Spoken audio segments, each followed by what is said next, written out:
What happens when the most powerful woman in the room realizes the man who just saved her billion-dollar empire is the same quiet farmer she almost didn't bother to speak to? Olivia Hayes built her fortune on reading people. She could spot a liar across a boardroom, dissect a contract in minutes, and outmaneuver men twice her age before her coffee went cold. But Cedar Hollow had a secret she never saw coming. And that secret wore muddy boots, drove a dented pickup, and came home every evening to tuck a 9-year-old girl into bed. If this story moves you, drop your city in the comments. I want to see how far it travels. The first frost came 3 days earlier than anyone expected. Mason Reed noticed it before sunrise, the way he noticed most things. Quietly, without announcement, while the rest of the world was still asleep. He was standing at the kitchen window with a mug of coffee that had gone lukewarm, watching the thin white crust spread across the grass like something had breathed on the field overnight and left it cold. The orchard looked different in that light. The apple trees had started dropping leaves the week before, and now those leaves sat frozen against the roots, dark and heavy and still. He set the mug down. "Dad!" He turned. Emma was standing at the bottom of the stairs in her pajamas, the ones with the little foxes on them that she'd had since second grade and absolutely refused to let him throw away. Her hair was going in 3 different directions, and she had a crease on her left cheek from her pillow. "It's 5:40, Mason said. "I know." She rubbed her eye with the back of her hand. "I heard you get up." "Go back to sleep." "I can't. I had a dream about the chickens." He looked at her for a second. "What kind of dream?" "The mean one got out again." He almost smiled. Almost. "Dolores is locked up. I checked last night." Emma padded into the kitchen in her socks and pulled herself up onto the counter stool, watching him the way she always did when she was half awake and not fully committed to conversation yet. She had her mother's eyes, that particular shade of brown that wasn't quite brown, wasn't quite gold, somewhere in between, like river water in August. Mason didn't let himself think about that most mornings. Some mornings he didn't have a choice. "There's frost," she said, looking out the window. "Yep. Is that bad for the apples?" "Most of them are already down. The late Fuji's might take a hit." He moved to the stove. "Eggs?" "Scrambled." "Obviously." He pulled the cast iron from the hook and set it on the burner. The kitchen smelled like old wood and coffee and the cedar log he'd burned in the fireplace the night before. It was a smell Mason associated with exactly one thing: this house. This specific version of his life, which was either a comfort or a trap, depending on the day. He'd stopped trying to figure out which. The farm sat on 42 acres at the edge of Cedar Hollow, Colorado, where the valley started to climb toward the San Juans and the road turned to gravel about a quarter-mile past the Kellerman property. It wasn't a beautiful piece of land in the way that magazines photographed. The main barn had been patched so many times it looked like it was held together by stubbornness. The fencing along the north edge was older than Mason, and he'd been meaning to replace the corner posts for 2 years. The house itself, a 2-story farmhouse built sometime in the 1940s, had seen better decades, but it was theirs, or more accurately, it was Emma's. Mason had made that decision quietly and privately 3 years ago. Whatever happened to him, the farm went to Emma. He'd had a local attorney, a real one, draw up the paperwork. He'd done it on a Tuesday afternoon and hadn't told a soul. That was the kind of man Mason Reed was. Things got decided, then they got done, and they didn't need to be discussed. The neighboring property had been in the Hayes family for 20 years. Old Walter Hayes, a man who had spent his career building a logistics company from a single leased warehouse in Denver into something worth several $100 million, had bought the land as a retreat, a place to come when the city felt like it was eating him alive. He'd never farmed it. Most of the acreage just sat there, managed by a caretaker who came twice a week and didn't talk much. Walter himself showed up 4 or 5 times a year, usually in a truck that cost more than Mason's entire equipment inventory. They'd wave across the fence line. Sometimes they'd lean against the posts and talk for 20 minutes about the weather, about the deer that kept getting into Mason's north plot, about nothing in particular. Walter was the kind of rich man who had figured out that being rich didn't make him better than anyone, which in Mason's experience was a rare thing. His daughter was a different matter. Mason had seen Olivia Hayes exactly twice before that October, Once at the Cedar Hollow gas station, where she'd been standing beside an Audi with a cracked phone screen, looking at it the way people look at things they're deciding whether to fix or replace. And once through the fence, about a year ago, when she'd been walking the Hayes property in city clothes that were clearly not built for the terrain, on her phone the entire time. He hadn't formed a strong opinion of her. She was the kind of person who moved through small towns like she was passing through, not passing time. He had no reason to think that would change. Emma's school bus came at 7:15. Mason walked her to the end of the gravel drive the same way he did every morning. Emma thought she was too old for this. She'd told him twice. He'd listened both times and continued doing it anyway. Aiden Brewer says his dad is getting a snowmobile, she said, scuffing her boot against the gravel. Good for Aiden Brewer's dad. He said we could probably borrow it. We're not borrowing Aiden Brewer's dad's snowmobile. Emma made a sound that was somewhere between a sigh and a word she'd decided not to use. Why not? Because we don't borrow things we don't need. What if we needed it? Then we'd buy one. Do we have enough money for a snowmobile? Mason looked down at her. You worry about the wrong things, kid. I'm not worried. I'm just asking. The bus came around the bend before she could push further. Mason watched her climb the steps, watched her find her seat toward the back. She always picked the same one, second from the rear on the left, and watched the bus disappear down the road. Then he turned around and went back to work. He was replacing a section of fence along the property line at 10:30 when he heard the car. It was a rental. He could tell by the slightly too clean look of it, the Virginia plates, and the way the driver navigated the gravel like they weren't completely sure what gravel was for. It pulled up along the Hayes property and sat there for a moment before the door opened. Olivia Hayes was taller than he remembered. She was wearing dark jeans, clean boots that were trying to look practical without actually being practical, and a jacket that probably cost more than his hay baler. Her hair was pulled back, and she had sunglasses pushed up on her head even though the sky was overcast. She walked toward the fence line with the specific energy of someone who had a purpose and expected the world to accommodate it. Mason kept working. He had 3 posts to reset, and he wasn't going to stop because someone had parked nearby. Excuse me. He drove a staple into the post and looked up. She was standing at the fence, maybe 15 feet away. Up close, she looked like she hadn't slept particularly well. There were shadows under her eyes that her posture was trying to argue against. She held a manila folder against her side like it was a prop she'd brought to establish authority. Mason Reed, she said. That's right. I'm Olivia Hayes. Walter Hayes is my father. I know who you are. He went back to the post. Is Walter okay? A brief pause. She hadn't expected that to be his first question. He's fine. He's in Denver. I'm here because... She stopped, started again. I need to talk to you about a property matter. What kind of property matter? There's an easement dispute. My company holds some land interests that overlap with access routes on your northern boundary. And there's a question about whether the existing easement agreement from 2009 is still valid, given certain transfers that happened in 2017. Mason put down the fencing pliers, turned to look at her fully for the first time. The Hayes family sold the mineral rights on the north parcel to Ridgeline Resources in 2017, he said. But the surface easement wasn't part of that transaction. It stayed with the land. Whoever told you the 2009 agreement was in question either didn't read the transfer documents carefully or was hoping you hadn't. Olivia stared at him. It was a very specific kind of stare, the kind that happened when someone's expectations collided with reality, and the collision was loud. How do you know about the 2017 transfer? She said. I live next door. He picked up the pliers again. I pay attention. The mineral rights transfer was... That's not public information. The deed is filed at the county recorder's office in Montrose. It's been public since November 2017. He glanced at her. About 120 pages. There's a section on page 47 that specifically exempts surface easements from the transaction scope. I'd suggest reading it before you have any more conversations with whoever told you there was a dispute. Silence. A long one. Can I... She stopped. Could I see your copy of the deed? Mason looked at her for a moment, then he nodded toward the house.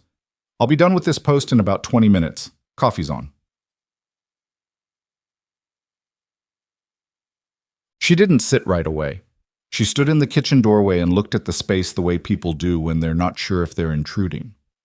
The kitchen was functional in a way that had nothing to do with aesthetics.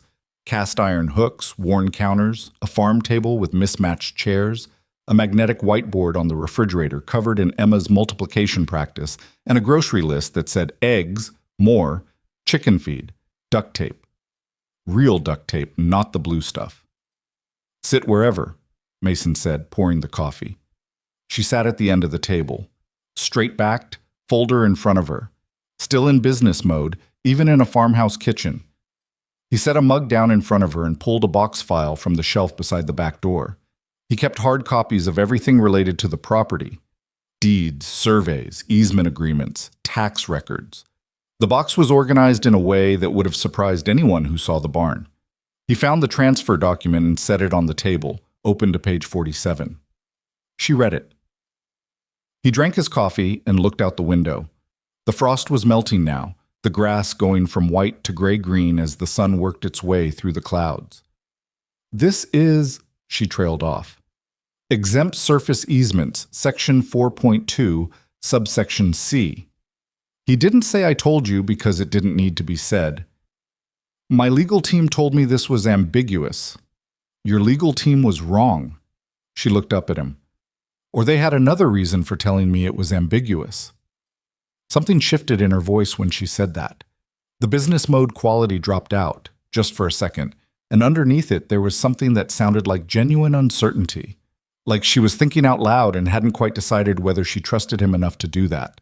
Mason sat down across from her. How long have you been dealing with this? He said. She blinked. The easement? No, whatever's actually going on. Another silence. This one was different from the last one. I don't know what you mean, she said, but she didn't sound certain. You drove from... He looked at the folder. Colorado rental car, Virginia plates. Wherever you flew in from, to a farm in the mountains, to ask about an easement that your attorneys could have handled. That's not how people like you handle easement questions. People like me. People who run large companies. You have attorneys, you have staff. You flew here yourself. He looked at her steadily. So there's something else. She was quiet for a long moment. She turned the coffee mug in her hands without drinking from it, looking down at it like she was running calculations. There's a situation at the company, she said finally. I'm trying to understand who I can trust. And you thought a fence-line farmer was a safe bet. I thought... She stopped. I thought starting with something small and verifiable was smart. He respected that, actually, the logic of it. And now that you've verified it? She looked at him directly. The uncertainty was still there, but something else was with it now. Consideration. I don't know yet, she said. She stayed for 2 hours. It wasn't planned. He could tell she hadn't planned it. She'd come expecting a 15-minute conversation about easements, maybe a copy of a document, and a quick exit back to whatever world she actually lived in. Instead, she stayed because one question led to another, and Mason kept answering them in ways that made her ask the next one. It wasn't anything dramatic. He didn't offer anything. He just answered what she asked. But the answers were specific in a way she clearly hadn't expected. Not vague farmer wisdom, not hunches, but actual knowledge. Details, dates, structural logic that she could check. At some point, she opened the folder she'd been carrying and showed him something. He looked at it without touching it, which she seemed to find notable. You can pick it up, she said. I can see it from here. He could too. The document, a summary of proposed acquisition terms, had 3 problems visible from 3 feet away, and he named all 3 in sequence before she'd finished reading him the header. She stared at him again. This time it lasted longer. Who are you? She said. The question was direct, not accusatory, not joking, genuine. He stood and refilled his coffee. A farmer. No, she said. You're not. He didn't answer that. He looked out the window at the frost-softened field, at the orchard where the apple trees stood bare and angular against the gray sky.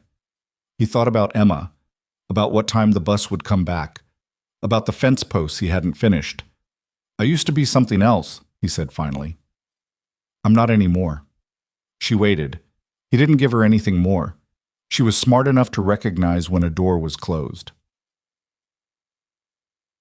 Tried. She left at noon, stood at the kitchen door for a moment before she went out, the folder under her arm. She'd put her sunglasses back on, even though it was still overcast. Thank you, she said. And she meant it. He could hear the difference between politeness and actual gratitude. For the coffee and the rest. Drive safe on the gravel, he said. First 10 feet after the driveway is soft. She nodded, started to leave, stopped. The thing I showed you, she said, the acquisition document, the 3 problems you identified. I didn't see anything, he said. She looked at him for a second. Something moved behind her expression. Right, she said. You didn't. She left. He stood at the window and watched the rental car navigate the gravel, careful in the soft sections, and disappear around the curve. Then he went back to the fence.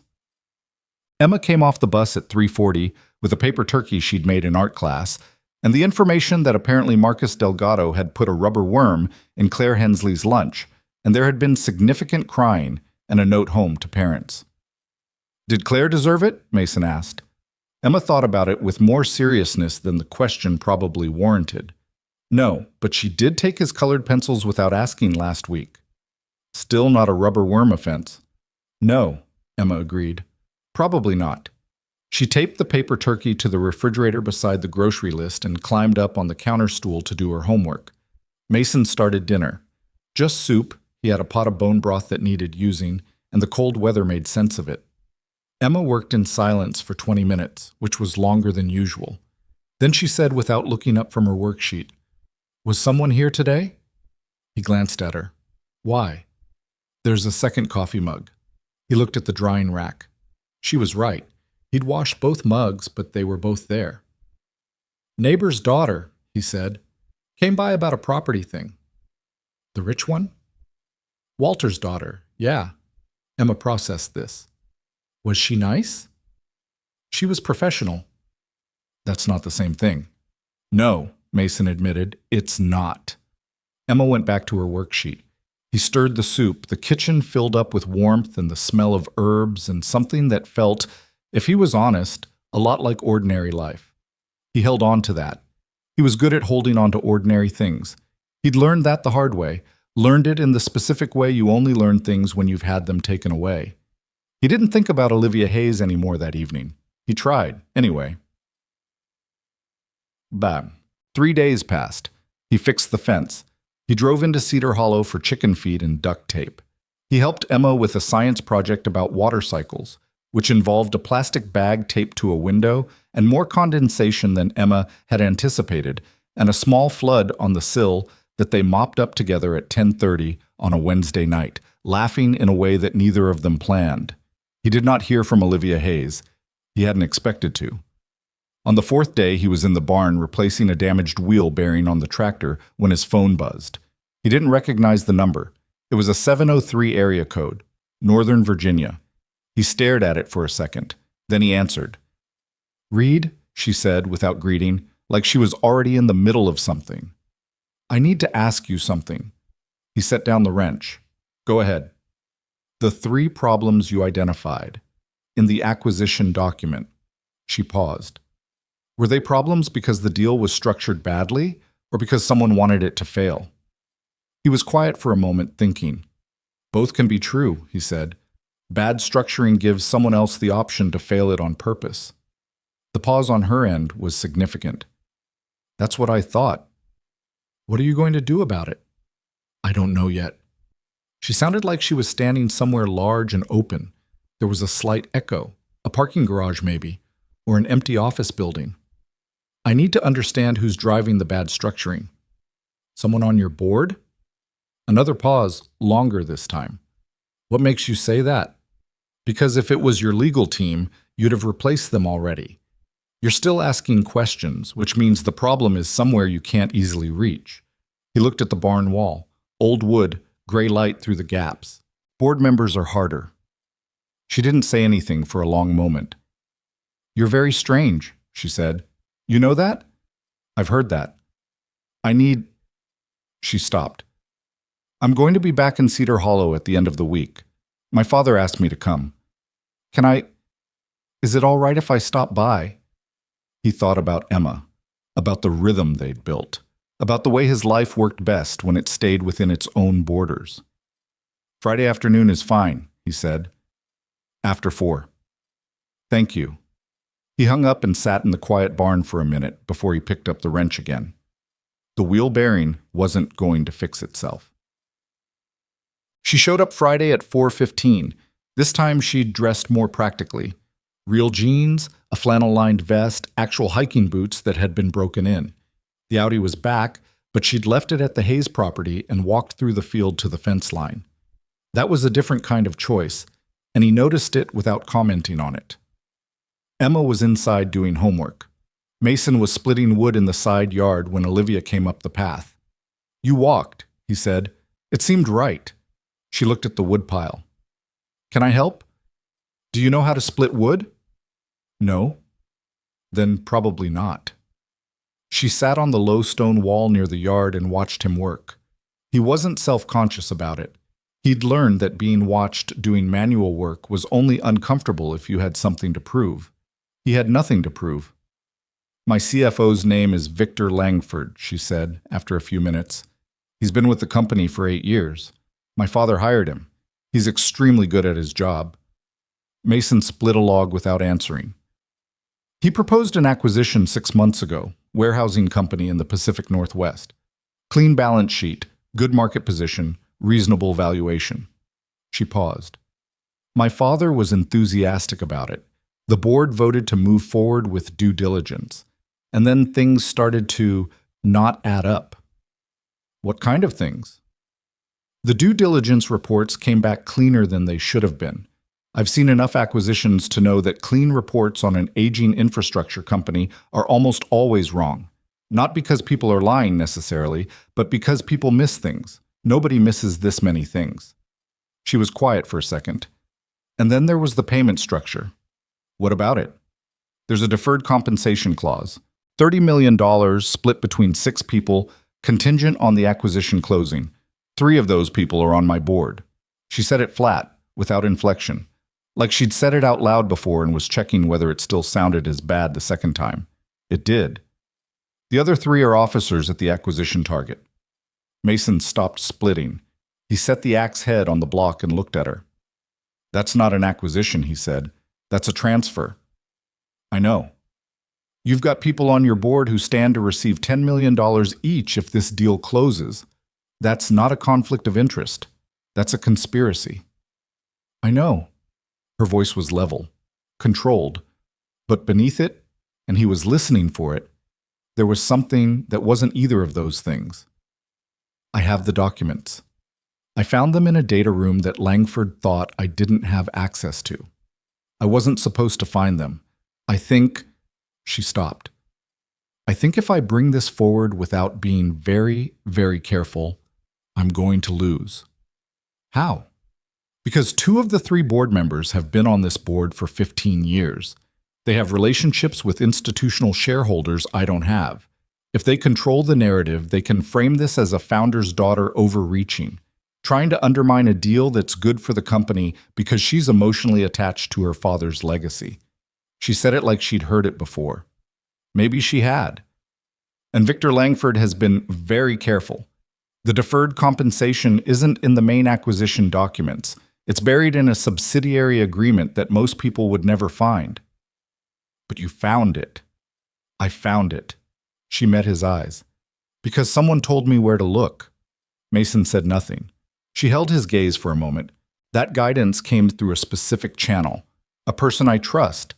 And when I asked that person where they got the information, they said someone had pointed them toward it.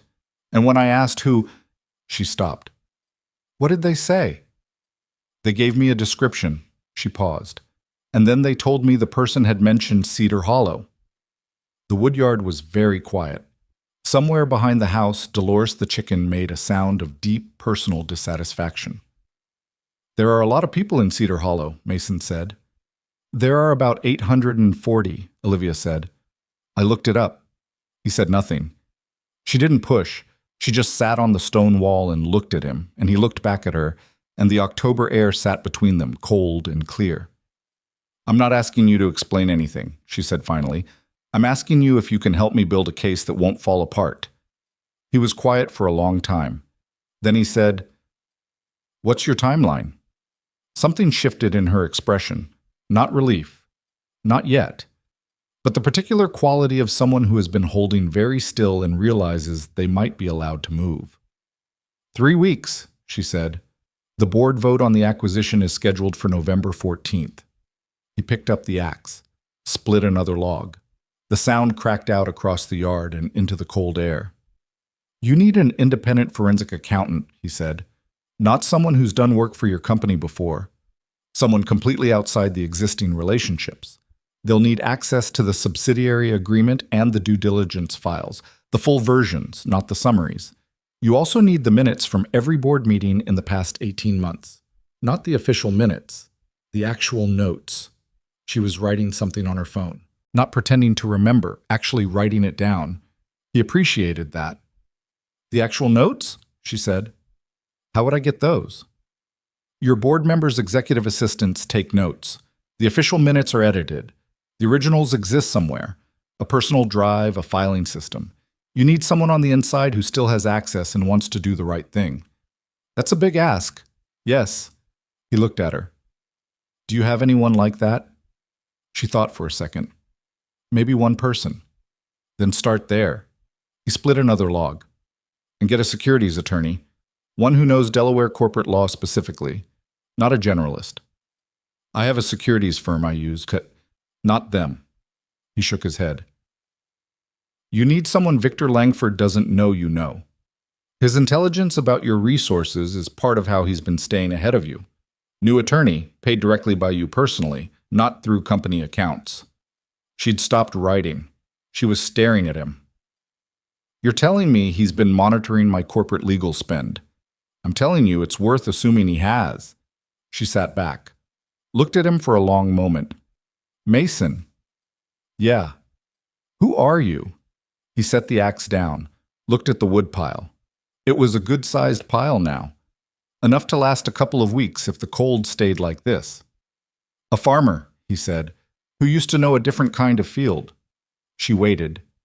He picked up an armload of wood and carried it toward the house. "You should stay for dinner," he called back over his shoulder. "Emma makes decent garlic bread when she's in the mood." There was a beat of silence. "Okay," Olivia said, like it surprised her, like she hadn't realized how hungry she was until he said it. Emma decided Olivia was acceptable. This was a high bar. Emma had a highly developed sense of whether adults were being genuine or performing at her, and she had no patience for the second thing. Mason watched her evaluate Olivia across the dinner table with the same quiet thoroughness that she evaluated everything. The paper turkey still taped to the refrigerator, the homework on the counter, the way Dolores had been complaining all afternoon. "Do you have chickens?" Emma asked. "No," Olivia said. I live in an apartment in Virginia." "Doesn't that feel small?" "It's actually pretty large." "But it's still inside." Emma seemed to find this troubling. "All the time?" "Pretty much." "Don't you get tired of being inside?" "Emma," Mason said, "I'm just asking." "Sometimes," Olivia said honestly, "especially lately." Emma looked at her for a second, then nodded as if that was the right answer. She tore a piece of garlic bread. She had in fact made the garlic bread with a level of butter that Mason had decided not to comment on, and handed it across to Olivia without being asked. Olivia took it. "What grade are you in?" she asked. "Fourth?" "What's your best subject?" Emma thought about it. "Science, and also arguing." Olivia's mouth turned up at the corner. It was the first time Mason had seen anything close to a real smile from her, and it changed her face in a way that was unexpected, less polished, more human. "Those are good skills," Olivia said. "My dad thinks so, usually." "Only usually?" Mason said. "You told me I was argumentative last Thursday." "You were arguing about the definition of the word argumentative, Bob. That's different." Emma pointed at him as if to say, "See?" and looked at Olivia, who was now apparently laughing. It was a quiet laugh, half surprised, like she'd forgotten that laughing was an option. Mason looked at his daughter. Emma was watching Olivia with that particular expression she got when she was recalibrating her opinion of something, like she had expected to find a closed door and found a window instead. He ate his soup.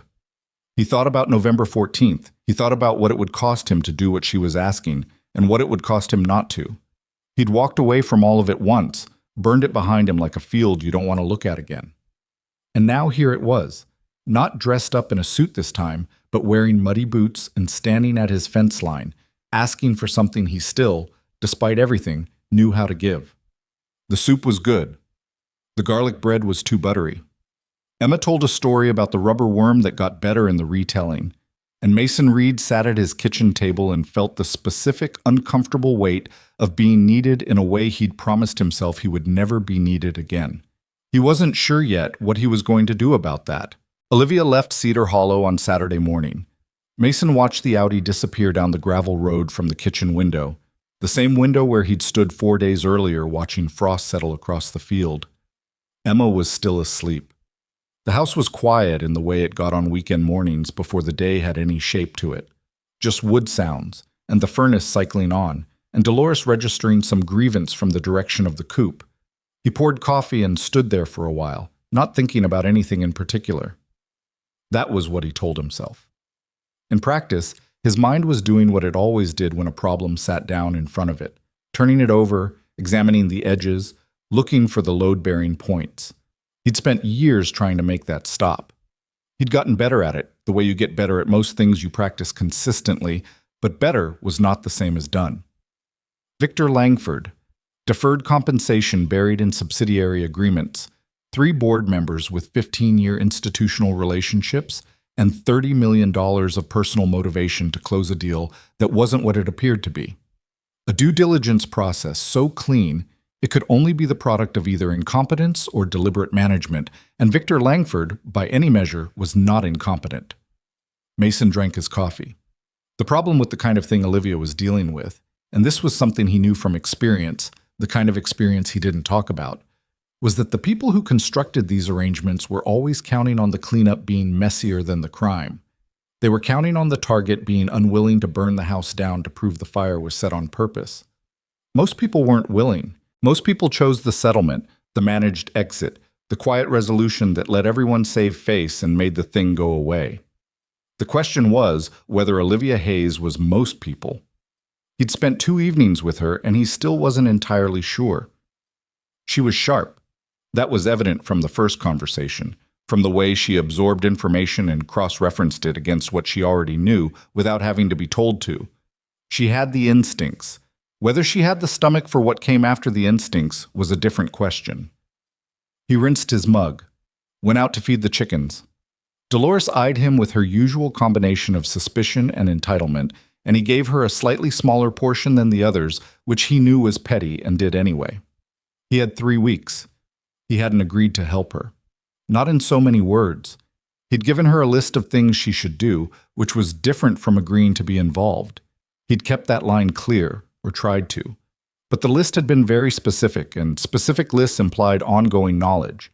And ongoing knowledge implied ongoing contact. And that was a sequence of events he needed to think carefully about. The problem, when he really got down to it, was not Olivia Hayes or Victor Langford or the board or any of it. The problem was what it always was.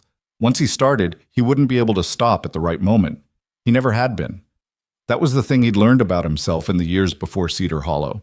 That his judgment about when to engage was good, and his judgment about when to disengage was not. He stayed too long. He pushed past the point where the pushing was clean. He told himself that version of himself was gone. Standing in the chicken yard on a cold October morning, watching Dolores stage a one-bird protest over feed allocation, he was not entirely confident that was true. His phone buzzed at 11:30. He was in the barn by then, working on the tractor again. It was a text from a number he didn't recognize. The area code was 312, Chicago. The message was 6 words. Heard you're in Cedar Hollow. He stared at it for a long time, then he typed back, "You heard wrong," and set the phone face down on the workbench. It didn't buzz again. He hadn't expected it to. Some things from before he'd managed to leave all the way behind. Others had a way of not quite believing him. Emma appeared in the barn doorway at noon with a cheese sandwich and the information that she'd finished her homework, which he confirmed was a lie when he checked it after lunch, and found 2 incomplete problems and a reading response that was 4 sentences shorter than the assignment required. They negotiated.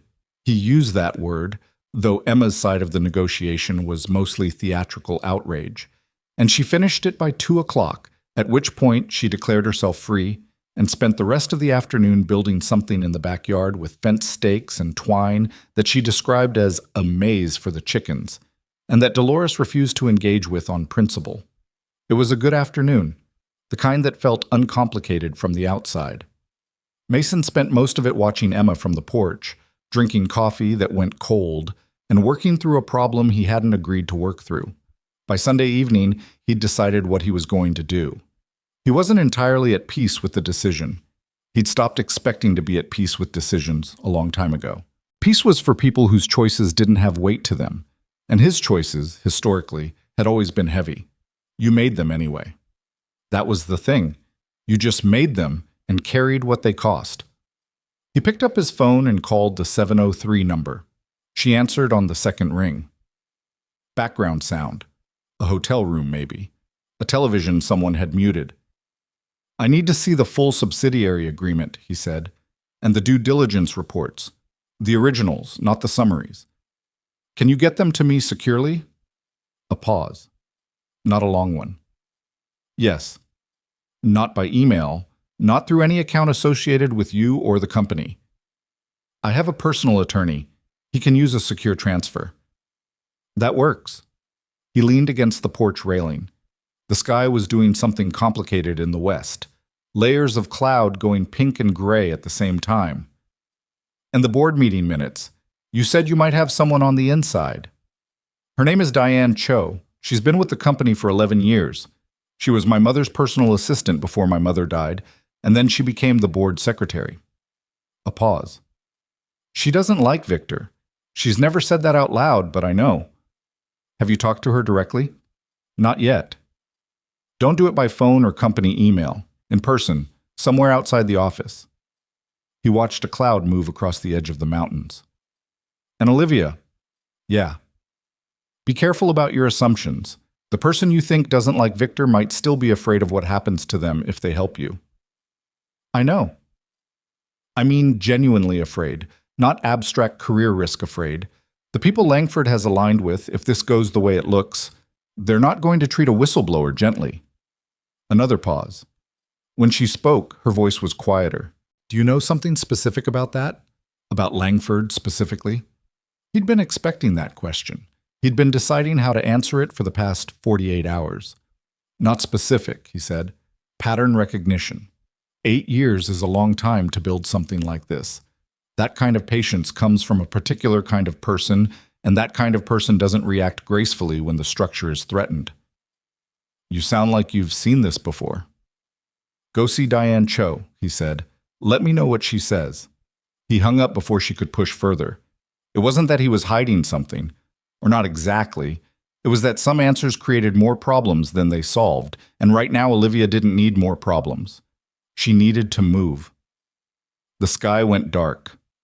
He went inside. Emma was asleep by 9, which was 30 minutes past her actual bedtime and 20 minutes before the bedtime she'd proposed during negotiations. He sat at the kitchen table after she went up, the house settled and quiet around him, and opened the box file. He wasn't sure what he was looking for. He already knew the property records backward. He pulled the survey maps, the old easement agreements, the original deed from when the farm transferred to him. Not because they were relevant to Olivia's situation, just because looking at them helped him think. The farm was solid, the ownership was clean. Whatever happened in the next 3 weeks, this would still be here. He told himself that mattered. He was mostly convinced. The secure file transfer arrived Tuesday morning through a link sent by a lawyer named Carl Whitman, whose brief message said only that he was acting on behalf of a client and that the files were encrypted and would auto-delete from the server in 72 hours. Mason downloaded them to a laptop he'd bought secondhand 3 years ago and never connected to the internet until now, a habit he'd developed in a previous life and maintained the way you maintained old reflexes, not quite knowing if they'd ever be useful again. He opened the subsidiary agreement first. It was 112 pages, formatted in the way that documents were formatted when the goal was to make the important parts hard to find. Dense paragraphs, cross-references that sent you 20 pages in either direction, definitions buried in appendices. Mason had spent years of his life reading documents like this. He went through it at the kitchen table with a legal pad, the lamp on, Emma's paper turkey visible at the edge of his peripheral vision. The deferred compensation structure Olivia had described was on page 88. 3 board members, Lawrence Pratt, Susan Chung, and David Holt, each listed as beneficiaries of a transaction completion bonus to be paid from a holding company called Strathmore Advisory Group, LLC. $30 million total, as she'd said. What she hadn't mentioned, what she might not have seen or might not have known how to read, was the additional clause on page 91. Strathmore Advisory Group, LLC was not a neutral third party.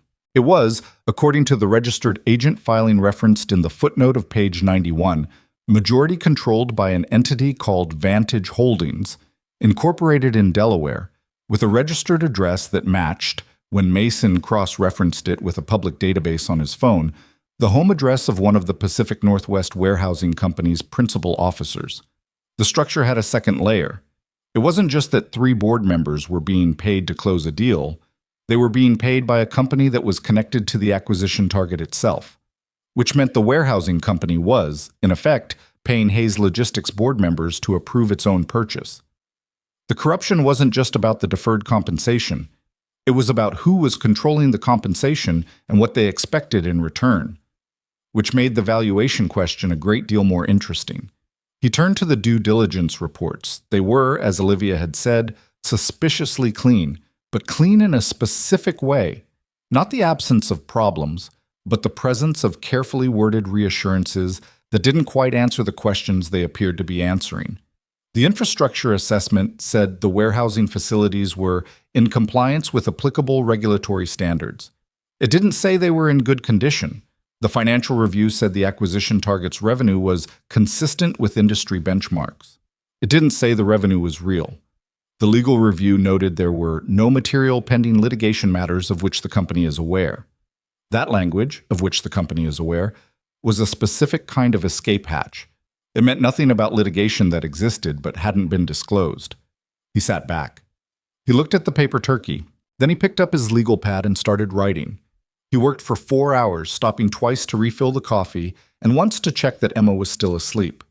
By the time he was done, he had 7 pages of handwritten notes and a structure in his head that was clear and unpleasant, and as far as he could tell, airtight. The acquisition wasn't just a bad deal, it was a mechanism. The warehousing company, he'd need to confirm this through an independent source, but the outline was already visible in the documents themselves, was likely carrying undisclosed liabilities. Structural problems with the facilities, possibly.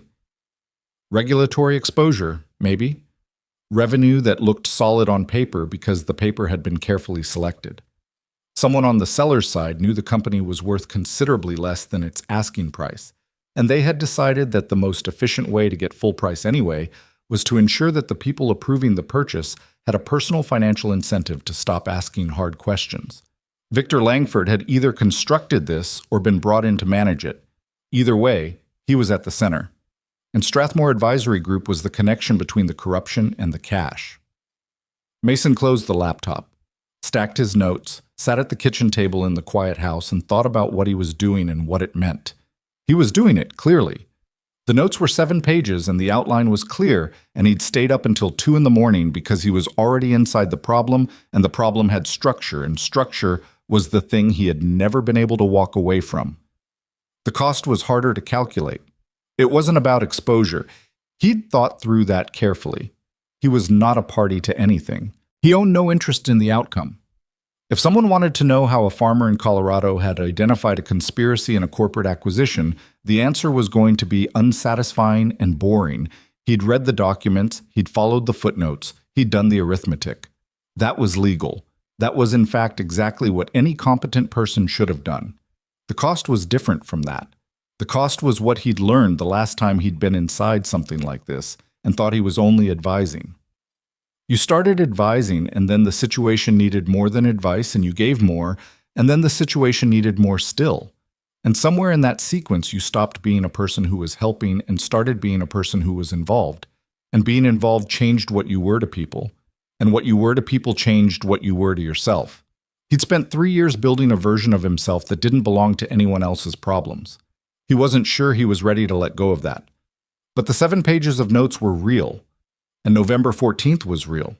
And Victor Langford was real. And somewhere in a hotel room or an apartment or wherever Olivia Hayes was right now, a woman was trying to figure out whether she had enough to survive this. And he already knew the answer was not yet. And he already knew what she was missing, and he already knew how to find it. He went to bed at 2:15 and slept badly, and woke up at 5 with the frost on the grass again, and a decision already fully formed, the way decisions sometimes arrived. Not reached, but found, like they'd been waiting. He called Olivia at 7:30. "Strathmore Advisory Group," he said, when she picked up. A pause. "I saw it. Did you follow the registered agent to Vantage Holdings?" No, I didn't." Vantage Holdings traces back to one of the principals at the acquisition target. The deferred compensation isn't coming from a neutral third party. Your board members are being paid directly by the company they're supposed to be independently evaluating. Silence on the line. Not the thinking kind. The absorbing something that changes the shape of everything kind. She stopped. "That's securities fraud. If there are any shares publicly held, yes, possibly criminal, not just civil. Our company is private. Your company is, but some of your pension fund investors have positions that get reported. And Langford and the 3 board members may have had communications around those reporting periods that they would not want examined." He let that sit for a second. "Your securities attorney, have you found one?" "I have a meeting on Thursday." "Good. Tell them you need to understand the potential exposure to ERISA violations as well. The pension fund angle may be the cleanest avenue for a regulatory referral." "A regulatory referral," she said. "You mean reporting this to the SEC or the Department of Labor, whichever jurisdiction applies?" "Both, possibly." Another silence. He could hear her processing the shift in scale. What had started as a board dispute was becoming something considerably larger and more irreversible. "If I do that," she said slowly, "this doesn't stay internal." "No.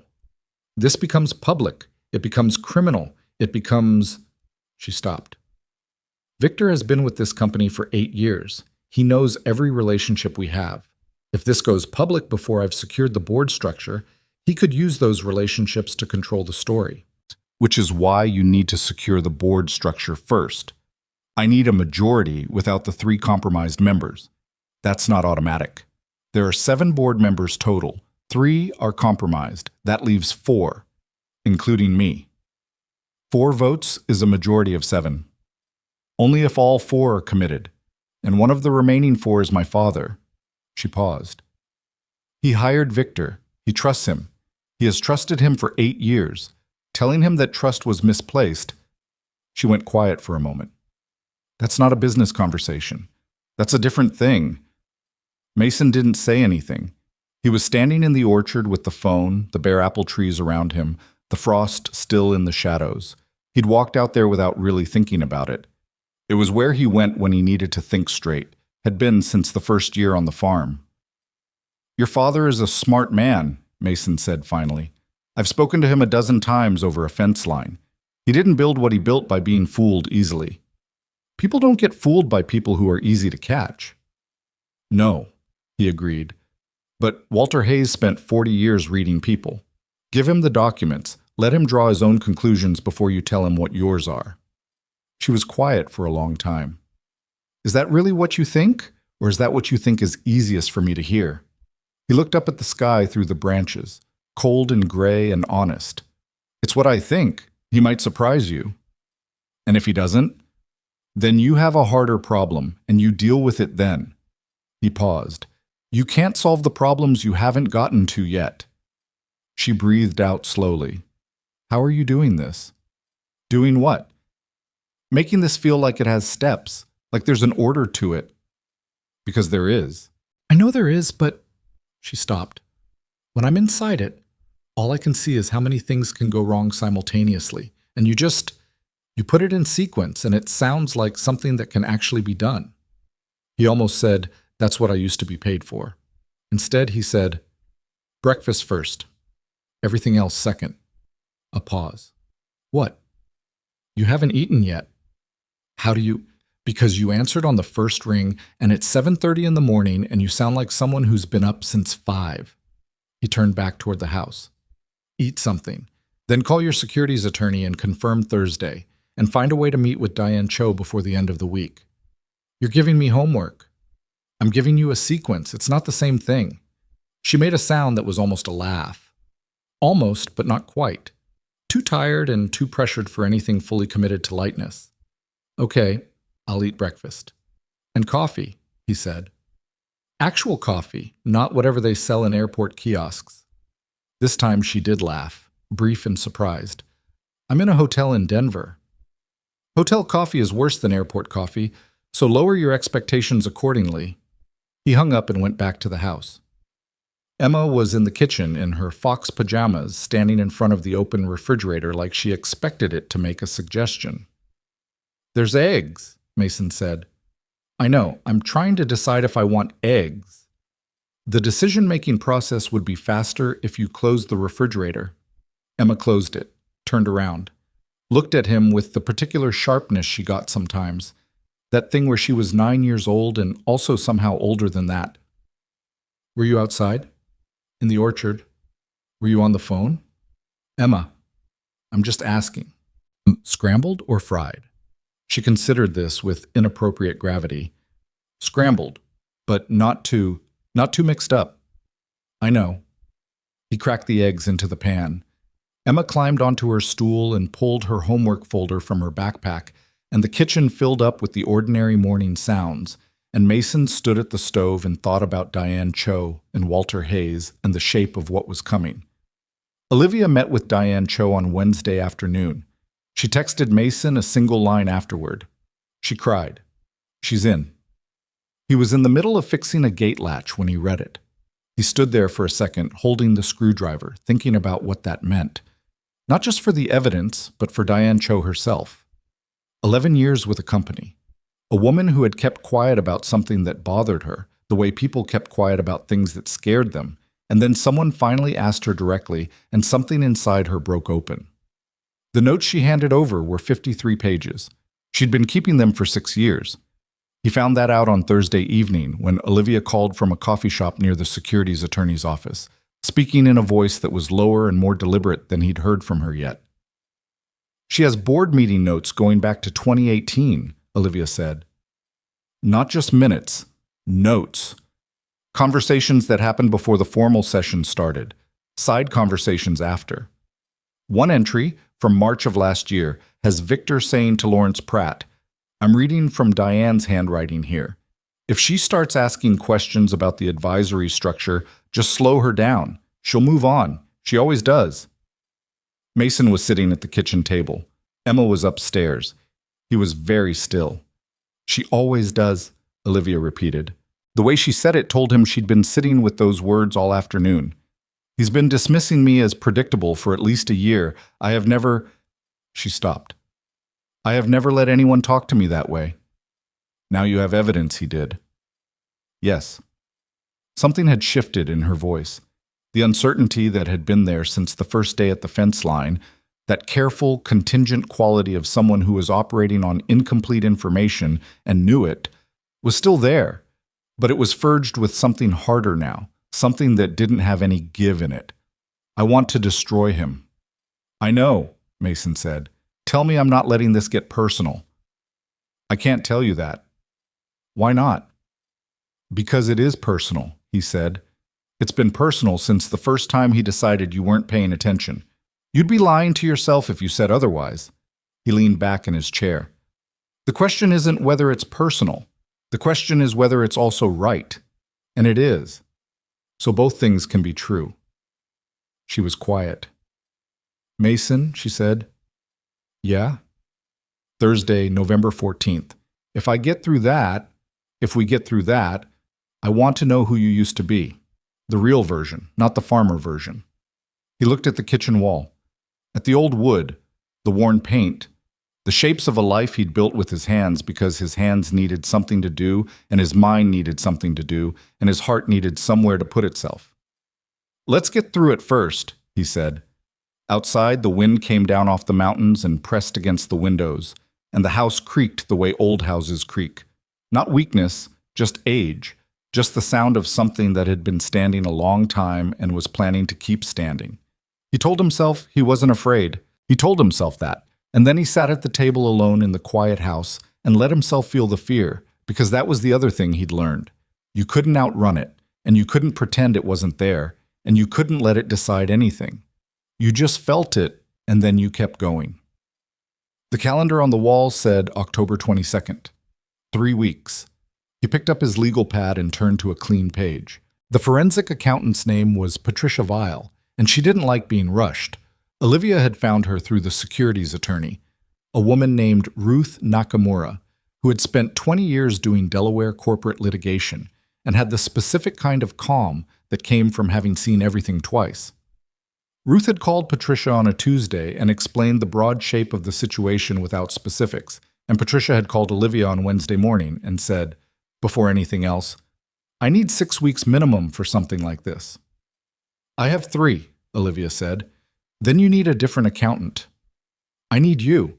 Ruth said you're the best at this kind of structure. Ruth is correct, which is why I know 6 weeks is the minimum. Patricia. Olivia was standing in the parking garage beneath her hotel, which had become her unofficial office because she didn't trust the hotel room's walls, and she didn't trust the lobby, and she didn't trust any space that might have ears she couldn't account for. If this vote goes forward without documented evidence of the compensation structure and the Vantage Holdings connection, 3 people on my board will receive $30 million to ratify a fraudulent acquisition, and my company will spend the next 5 years trying to survive a liability it never should have taken on. A pause on the line. Tell me about Vantage Holdings, Patricia said. Olivia told her. Another pause, longer. Send me the subsidiary agreement tonight. I'll tell you what I can do by Friday. That was how it started. Not cleanly, not on Olivia's schedule, not the way she'd have preferred, but moving, which Mason had told her twice was the thing to focus on. Not whether the conditions were right, whether things were moving. She called him that evening from the parking garage. She'd started doing that without fully acknowledging to herself that she was doing it, finding moments in the day to call, usually in the evenings, usually when the noise of everything had gotten to a pitch that required somewhere quiet to put it down. He answered the way he always answered, like he'd been in the middle of something and wasn't surprised to be interrupted. She told him about Patricia. He said that was good. She told him about the parking garage, and he said she needed a better office. She said she was working on it. How's Emma? She asked. She wasn't sure why she asked. It surprised her a little that it came out before anything else. She's arguing about long division, he said. Says it's inefficient because calculators exist. She's not wrong. Don't tell her that. Too late. You've talked to my 9-year-old about long division? She texted me on Wednesday. From your phone, I assume. She wanted to know if I thought math past basic arithmetic was useful in business. A pause. I'm going to have a conversation with her about using my phone without asking. She made a compelling case. She said executives delegate the calculations anyway. Olivia leaned against the concrete pillar. She's not wrong about that either. She's going to use you as a reference for this argument, you know. I'm aware. I told her that long division builds structural thinking, not just calculation. She said that was a very corporate answer. A pause. She's funny. Yeah, Mason said. Something in his voice shifted when he said it. Not dramatic, just the slight change in register that happened when he talked about Emma. A loosening of something that was otherwise held fairly tight. She is. They were quiet for a second. Can I ask you something? Olivia said. You can ask. The Chicago number, the 312 area code. Someone texted you the weekend after I left Cedar Hollow. I know because, I should tell you this, I asked Ruth to run a basic background check. Not deep, just to know who I was trusting. She'd been sitting on that for a week, deciding whether to say it. She'd finally decided that not saying it was a worse kind of dishonesty. Silence on the line. Not angry. She couldn't tell if he was angry, just quiet.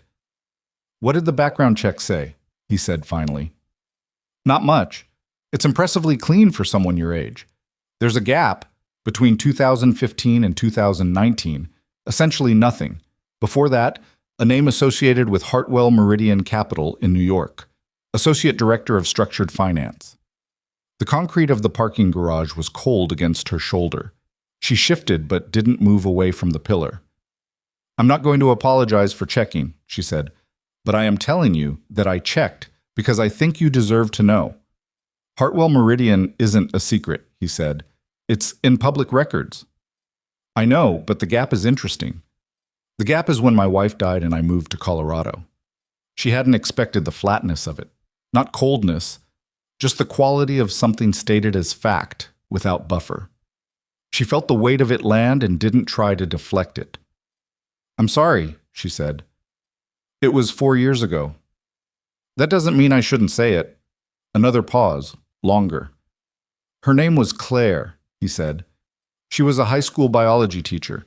She grew up in Telluride and she thought New York was interesting for about a year before she decided she'd been right the first time, and small mountains were better than big cities." A pause. "She died in a car accident in March of 2019. Black ice on Route 145. Emma was 5.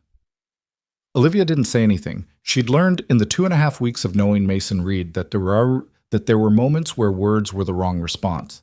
This was one. "The 312 number," Mason said, after a moment. "Old colleague. We had a complicated history. I don't talk to him." "He texted you." "I told him he had the wrong person." "Did he believe you?" "Doesn't matter." She wasn't sure that was true, but she also knew she'd pushed about as far as was reasonable tonight. She filed it away. Not to ignore, but to return to later, when she had more context and he had more reason to trust her with it. "Hartwell Meridian," she said. "Associate Director of Structured Finance. That explains the documents. Some of it. More than some. The way you read that subsidiary agreement, you weren't reading it like a lawyer. You were reading it like someone who designed those structures." He didn't confirm or deny it. She hadn't expected him to, not yet. "Get some sleep," he said. "You have a meeting with Patricia on Friday." "I haven't told you what time the meeting is." "You said she'd tell you what she could do by Friday. Patricia Weil, if she's as good as Ruth says, won't do it by phone. She'll want to meet in person." Olivia looked down the length of the parking garage. Cold fluorescent light, the smell of concrete and exhaust. Her car 2 levels down, a hotel room with documents spread across every flat surface. "You know," she said, "it's genuinely unsettling how often you're right." "I'm wrong plenty," he said. "You just haven't seen it yet." She wasn't sure if that was a warning or a promise. Maybe both. She said goodnight and drove back to the hotel and didn't sleep well, which had become its own kind of routine. Patricia Weil met her at a conference room in Ruth Nakamura's office on Friday morning. She was a small woman in her early 60s with reading glasses she kept pushing up and forgetting about, and the specific air of someone who had spent a career being underestimated and had made consistent, excellent use of that. She'd spent 2 days with the subsidiary agreement, the due diligence reports, and the Vantage Holdings registration records.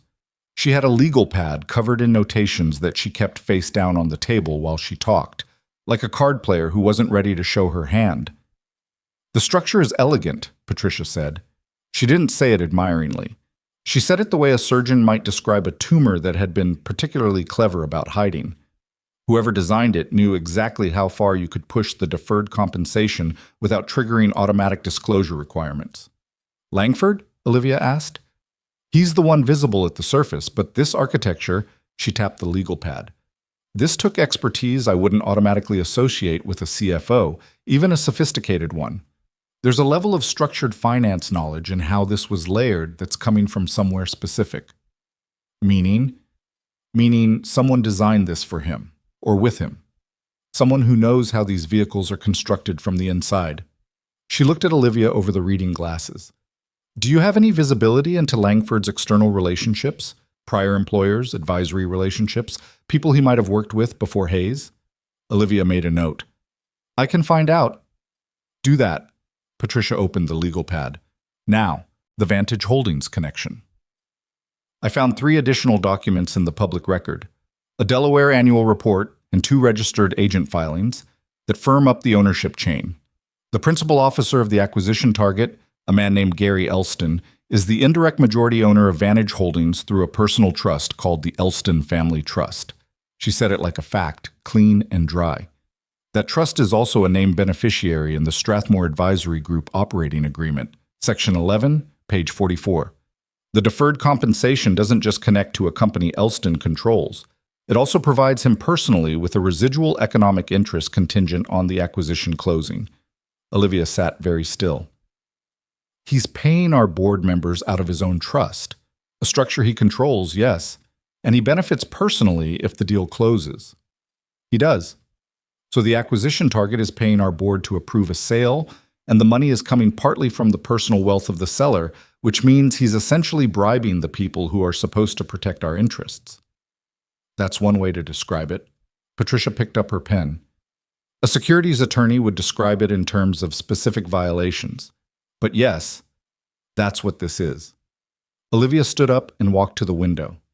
Denver below her, the Rockies in the distance. That particular fall light that made the mountains look closer than they were. She pressed the heel of her hand against the glass. Can you build the full documentation by November 12th? She said. I need 2 days before the board meeting. If I have access to the forensic accounting team at my firm starting Monday, yes. You'll have it. I'll also need a clean line of authorization from you personally, not the company. You personally. The moment this goes into the company's legal structure, there's a risk someone tips Langford. Understood. She turned from the window. Patricia, is this enough to stop the vote? Patricia was quiet for a moment, which was itself an answer of a kind. It's enough to create serious legal exposure for everyone involved. Whether that stops the vote depends on whether Langford decides the exposure is real before November 14th. She paused. People in his position often don't believe the exposure is real until they're standing in front of it. So I might need to show him the evidence before the board meeting. That's a strategic choice, not an accounting one. She looked at Olivia levelly. What does your instinct tell you? Olivia thought about what Mason had said 3 weeks ago about the kind of person who built 8-year structures with this much patience. They don't react gracefully when the structure is threatened. My instinct says he'll come at me harder if he knows I'm coming, she said, which means I need to be faster than he is. She drove back to the hotel and called Mason before she'd even gotten out of the car. She told him everything, Patricia, the Elston Family Trust, the full ownership chain. He listened without interrupting, which was one of the things she'd come to rely on without intending to. When she finished, he was quiet for a moment. Elston, he said. You know him? I know of him. He was adjacent to some transactions I worked on at Hartwell. Not directly, but the name came up. A pause. He has a pattern of this. There was a deal in 2014 that looked similar, Oregon Distribution Company. It didn't go the way he wanted. What happened? Someone on the inside figured out the structure and walked away before the closing. Who? A beat. It doesn't matter. She sat with that for a second. Mason. It doesn't matter, he said again, and this time the door was clearly closed. What matters is that Elston has done this before and he knows how to manage the fallout.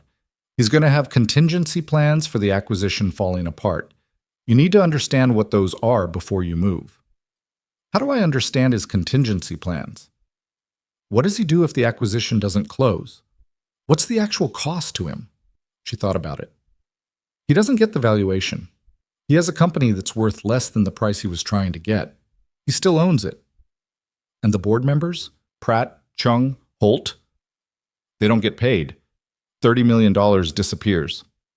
So his leverage over your board disappears with the deal, Mason said. Which means if you can kill the deal with enough legal force that the liability of proceeding outweighs the benefit of the compensation, the board members flip. They'd be protecting themselves. Yes.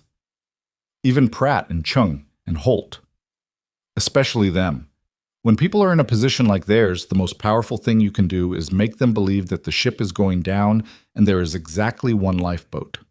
A pause. They will find their way to the lifeboat. And Langford? Langford is different, Mason said. Langford doesn't have the lifeboat option. If this falls apart, his professional exposure is terminal. He'll know that the moment you put the evidence in front of him, which means his move won't be to negotiate, it'll be to discredit. Discredit me. Or the evidence. Or both. She was quiet. She'd known that somewhere. But hearing it from Mason made it more solid, more imminent. How do I protect the evidence? Patricia holds the accountant's report independently. Ruth holds the legal analysis independently. Diane Cho holds the board notes independently. The materials exist in 3 separate places that Langford can't reach simultaneously. He paused. And you need one more thing. What? Your father, he said. Before Langford gets to him, you need to go to Denver and sit down with Walter and show him what you have this week. She'd been avoiding this. She knew she'd been avoiding it. He trusted Victor for 8 years. And you're about to show him that trust was weaponized. That's not easy for anyone. Mason's voice was steady, not without empathy. She'd learned to hear the difference. He was steady with it, not despite it. But if Langford talks to him first, even a suggestion, even a seed of doubt about your motives, it complicates everything. My father is not going to believe Victor Langford over me. No, but he might believe his own reluctance to accept that his judgment was wrong. That's not about believing Victor. That's about not wanting to admit he was fooled. A pause. Go see him. Show him the documents. Let him be angry. Let him feel whatever he feels. And then tell him what you need from him. She looked out through the windshield at the parking garage. She'd spent a lot of time in parking garages this month. She thought about her father, Shah, about his voice on the phone, the way he'd sounded last week when she'd called to say she was working through something, that he shouldn't worry, that it was fine.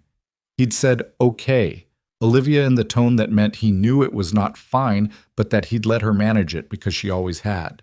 He's going to blame himself, she said. Probably. He brought Victor in. He brought Pratt onto the board. He's going to look at this and decide it's his failure. Maybe, Mason said. Or maybe he's going to look at it and decide his daughter is worth going to war for. A pause.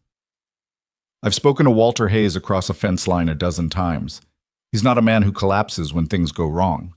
She breathed in, out. How do you know what he's like from fence line conversations? Same way I know anything, Mason said. I pay attention. She went to see her father on Saturday. Walter Hayes lived in a townhouse in Cherry Creek when he was in Denver, which was most of the time anymore. He was 71, still straight-backed, with a full head of white hair and the hands of someone who had never been entirely comfortable sitting still. He opened the door when she knocked and looked at her face and said, without preamble, "How bad?" She told him over 2 hours. She put the documents on his kitchen table, the subsidiary agreement, the Vantage Holdings filings, Diane Cho's notes, Patricia Wiles' preliminary analysis, and she walked him through it in order, the way Mason had walked her through things, in sequence, without editorializing, letting the information carry its own weight. Walter read everything she put in front of him. He asked 2 questions in the first hour, both precise, both aimed at confirming his understanding of the ownership chain. In the second hour, he didn't say anything at all. He just read, his reading glasses low on his nose, his hands flat on the table. When she finished, he took his glasses off and set them down and looked at the wall for a while. "Victor," he said. "Yes." 8 years. Yes. He was quiet for a long time. Olivia waited. She'd learned from Mason that some silences needed to be let out. "I pushed for this acquisition," Walter said. "He came to me directly, came to my house, actually, brought the initial proposal in person, said he wanted my blessing before he took it to the board." He paused. "I felt, flattered probably, that he came to me. I didn't read it as manipulation." "Dad, I'm telling you what happened," he said. Not sharp, just direct.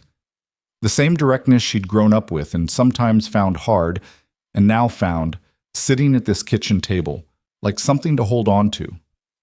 He was grooming me. Not the board, me first, Because he knew if I was behind it, the board would follow. He set his jaw. I was the easiest target in the room.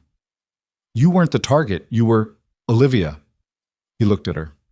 Don't manage me. I'm not fragile. She stopped. Okay? Tell me what you need. November 14th, she said. I need your vote. You have it. And I need you to call Edmund Park. Edmund Park was one of the two remaining uncompromised board members. A technology investor, methodical, private. Not to tell him everything, just to sound him out, gauge where he stands. And if he's already been talked to? Then I need to know that before the 12th.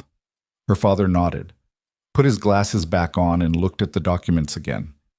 This forensic accountant, is she good? Ruth Nakamura recommended her. Ruth is excellent. He turned a page. And your source? For the initial direction. Who saw this first and pointed you toward it? She paused. Someone I trust. He looked at her over the glasses. Olivia. Someone outside the company. Someone with no stake in the outcome. She held his gaze. I'll tell you who it is when this is done. I promised. Walter looked at her for a long moment, evaluating not her honesty, she thought, but the shape of what she wasn't saying. He'd always been good at the shape of things. Is this person a good person? He said. She thought about Mason, about muddy boots and a 9-year-old who argued about long division, about 7 pages of handwritten notes, and a man who had walked away from everything twice, once from an industry and once from ambition, because each time the cost got too high, and he knew it, and he paid it. Yes, she said. He's a good person. Her father nodded, as if that settled something. Maybe it did. She drove back to the hotel and sat in the parking garage for 10 minutes before she could bring herself to go inside. She was tired in a way that wasn't about sleep, the kind of tired that came from running at full capacity in a direction that required everything you had and then asking yourself to have more. She'd been doing that for weeks. She could keep doing it. She just needed to not pretend it wasn't costing her. She called Mason. I talked to him, she said. How did it go? He called himself the easiest target in the room. Then he told me not to manage him. She rested her head back against the headrest. He has Victor's direct cell number memorized. He looked at those documents for 2 hours and didn't lose his composure once. Did you expect him to? I don't know what I expected. She closed her eyes for a second. He asked me if my source was a good person. What did you say? I said yes. Silence on the line. Not uncomfortable, just the particular quiet that Mason inhabited between things. She'd noticed that about him, the way he didn't rush to fill gaps. The 12th is 12 days away, she said. Patricia needs the full forensic report done. Ruth is working on the legal brief. My father is calling Edmund Park. And I still don't know what Langford is doing. He's watching, Mason said. For what? Movement. He'll be looking for signs that you know something, anything that changes your behavior around the acquisition. New attorneys, new questions to the finance team, conversations with board members he hasn't sanctioned. He paused. You need to look exactly the same as you've looked for the past month. Normal. Normal. Cooperative. Ask Victor a routine question about the acquisition next week. Something innocuous. Make him think you're engaged but not suspicious. That feels like lying. It is lying, Mason said. Is that a problem? She thought about it honestly. No, she said finally. Not for this. Good. She watched a car circle the parking level above her, headlights sweeping across the concrete ceiling. Mason, the 2014 deal in Oregon, the distribution company. You said someone figured out the structure and walked away. He didn't say anything. That was you, she said. You were the one who walked away. The silence lasted long enough that she thought he might just not answer. Then, there were 7 families who had pension funds tied up in the acquisition target, small amounts, individually, but it was what they had. If the deal had closed the way Elston structured it, those funds would have been wiped out inside 3 years when the liabilities surfaced. A pause. I wrote a memo. I walked it up the chain at Hartwell. I was told the deal was moving forward, and the memo had been noted. They ignored you. They told me to note my objection for the record and then participate in closing the deal. Because the fee was significant, and because the firm's relationship with Elston was more valuable than 7 families in Oregon. He stopped. I didn't close the deal. I quit the same week. And Claire? Claire said. He stopped again. When he started again, his voice was the same flatness she'd heard before. Fact without buffer. She said she was proud of me and also terrified because we had a 2-year-old and no plan. And then she said she trusted me to figure it out. A pause. She had a better opinion of me than I probably deserved. Olivia was very still in the car. The parking garage was cold and the light was wrong, and she was talking to a man she'd known for less than a month about the shape of his life, and somehow it felt less strange than it should. Mason, she said, you've been helping me because of the Oregon deal. I've been helping you because what's happening to your company is wrong, he said. The Oregon deal is why I know what that looks like. There's a difference? Yes, he said. She believed him. She wasn't entirely sure why, but she did. November 12th, she said. Can you come to Denver? He was quiet for a moment. Emma has school. I know, just for the day, just to go through everything with me and Patricia and Ruth before we move. I need to know the structure is right before I walk into that board meeting. And you see things in it that... She stopped.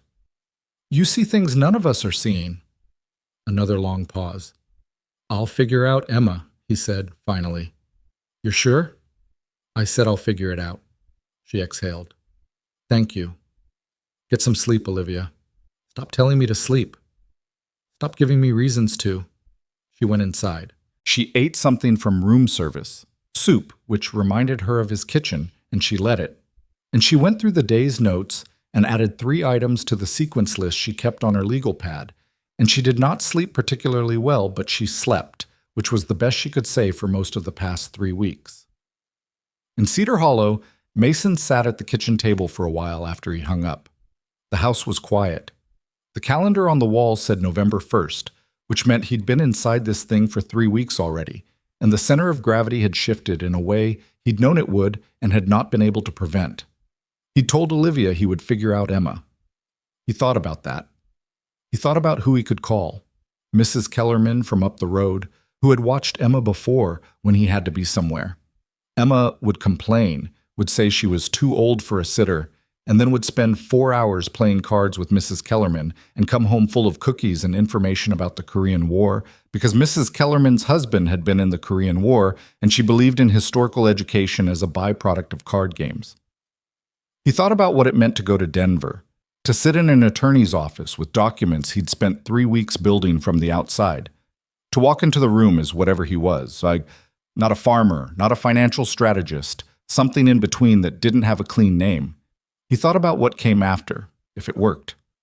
About the part where explanations were required. About Walter Hayes asking who the source was, and Olivia saying she'd promised to tell him when it was done. He'd known that was coming from the beginning. He'd gone in with his eyes open. He picked up the legal pad, turned to the sequence he'd been building. Everything that needed to happen between now and November 14th, every step in order, every dependency mapped. He'd updated it 3 times this week as new information came in. It was 11 pages now. Clean, detailed, structured the way only someone who had built these things from the inside could structure them. He looked at it for a long time. Then he picked up the phone and called Mrs. Kellerman. Mrs. Kellerman said yes without hesitation, which was the thing about Mrs. Kellerman. She was 73 years old and had raised 4 children and buried a husband and still managed to treat every request for help as if it were a reasonable and expected part of the day. She said she'd be at the house by 7:30 Thursday morning. She said Emma could help her make pierogi if she finished her homework first. She said Mason should drive carefully on Route 550 if it had snowed overnight. He thanked her and hung up and felt the specific, complicated gratitude of someone who had people in his life who would show up, even when he'd spent years telling himself he didn't need people to show up. Emma took the news the way Emma took most things, with a negotiation. Pierogi, she said at breakfast Wednesday. From scratch? That's between you and Mrs. Kellerman. Last time she made me help roll the dough for an hour. That's called cooking. That's called labor. Emma. She stabbed at her scrambled eggs. Where are you going? Denver, for the day. For the Olivia thing? He looked at her. What do you know about the Olivia thing? I know she calls you a lot, and you go outside to talk, and when you come back in, you make that face. What face? Emma demonstrated. Jaw set, eyes slightly unfocused, the look of someone processing something complicated while pretending to be present. It was an uncomfortably accurate impression. I don't make that face, he said. You make that face constantly. He drank his coffee. It's a business matter. I'm helping her with something. Is she in trouble? She's working through something difficult. That's different from trouble. Emma considered this with the seriousness she applied to most things. Is she going to be okay? He looked at his daughter, at the fox pajamas she still refused to replace, at the crease on her cheek from the pillow, at the very particular brand of direct concern she'd inherited from a woman who had never been afraid to ask the real question underneath the surface question. Yes, he said. She's going to be okay. Emma nodded, went back to her eggs. You should bring her something from Denver, like a souvenir. Denver doesn't have souvenirs. It's not a tourist town. Everywhere has souvenirs. I'm going there for a meeting, not to shop. You could do both?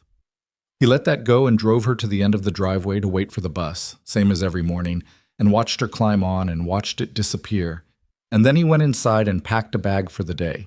The legal pad, the laptop, a printed copy of the 11-page sequence document, because he didn't trust printing from anywhere in Denver, and drove out of Cedar Hollow on a gray November morning with the mountains at his back and something he hadn't felt in years sitting quiet and complicated in his chest.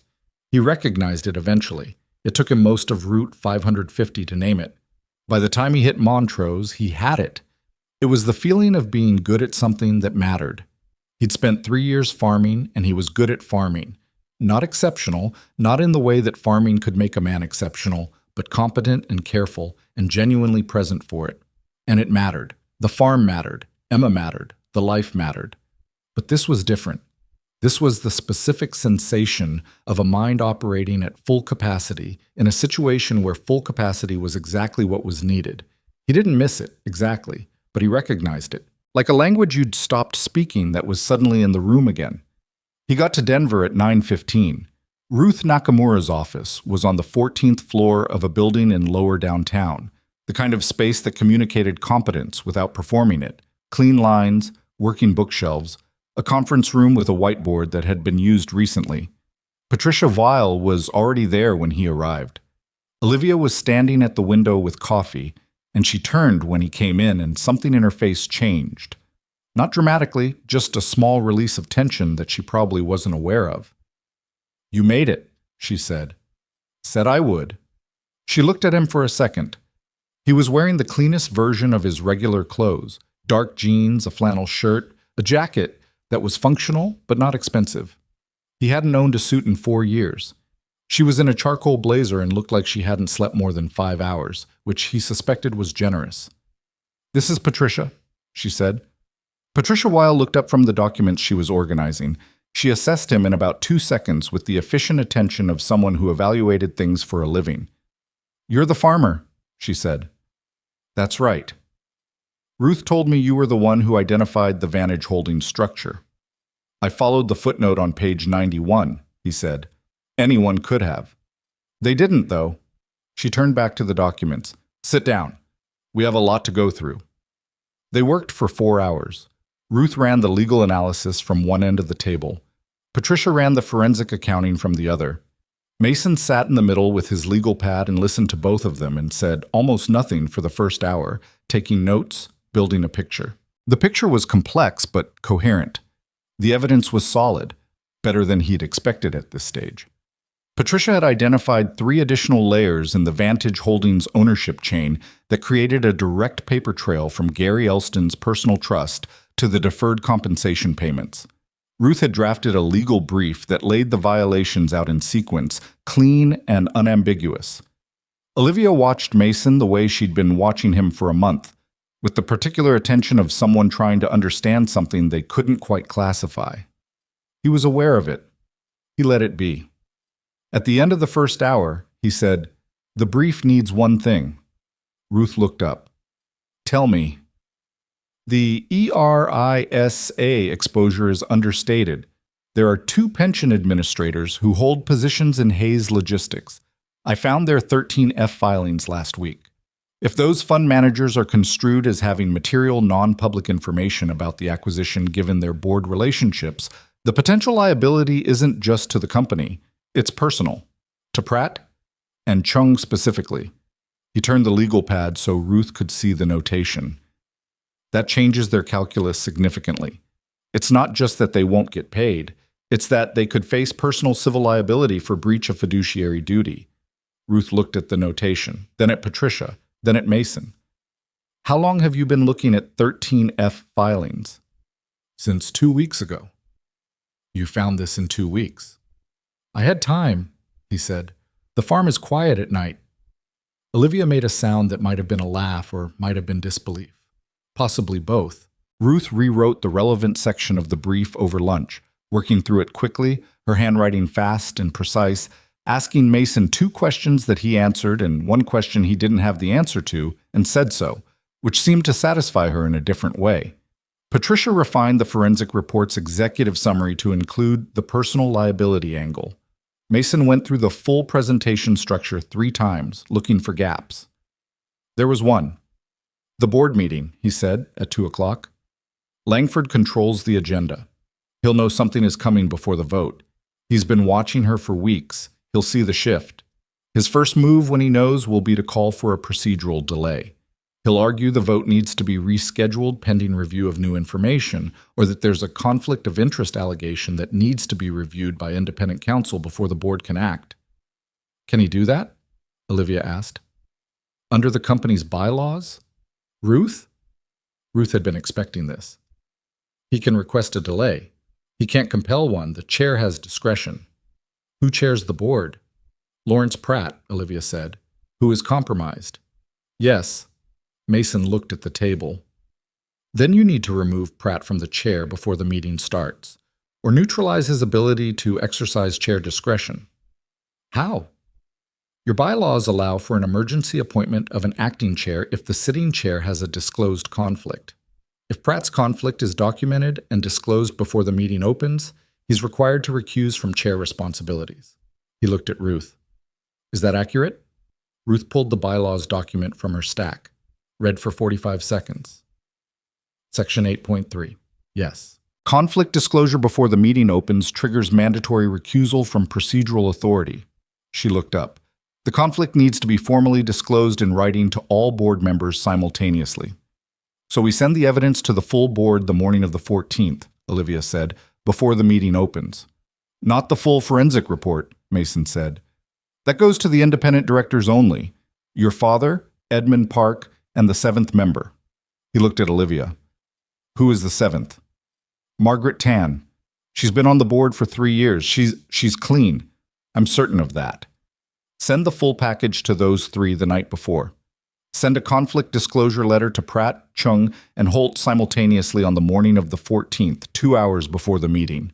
The letter references the forensic report and the legal brief and states that their deferred compensation interest in Strathmore Advisory Group constitutes a material conflict requiring recusal from the acquisition vote." He paused. "Langford gets a copy of the conflict disclosure letter at the same time. He doesn't get the full package." "Why not?" "Because the full package goes to the SEC simultaneously, and you want Langford to know that the package exists and has been filed, but you don't want him to know exactly what's in it until he's already in the room with nowhere to go." The conference room was quiet for a moment. "You're going to box him in," Patricia said. "I'm going to help Olivia box him in," Mason said. "She's going to be the one in the room." He said it without looking at Olivia, but he felt her looking at him. Ruth was making notes quickly. "The SEC filing would need to happen through external counsel, not me. I have a conflict of interest once I'm involved in the board strategy. You need a securities enforcement specialist." "I have one," Olivia said. "My securities attorney has a partner who does enforcement work. I'll call her this afternoon." "Good," Ruth capped her pen. "Mason, one question." "Go ahead." When Langford is in that room and he realizes what's happening, what does he do? Mason looked at the window. Downtown Denver in November, the sky doing its complicated gray and white thing over the Rockies. He thought about what he knew about men like Langford, about the specific psychology of someone who had spent 8 years building something patient and structural and was now watching it come apart in a single morning. He'll try to make it about her, Mason said. Not the evidence. Her.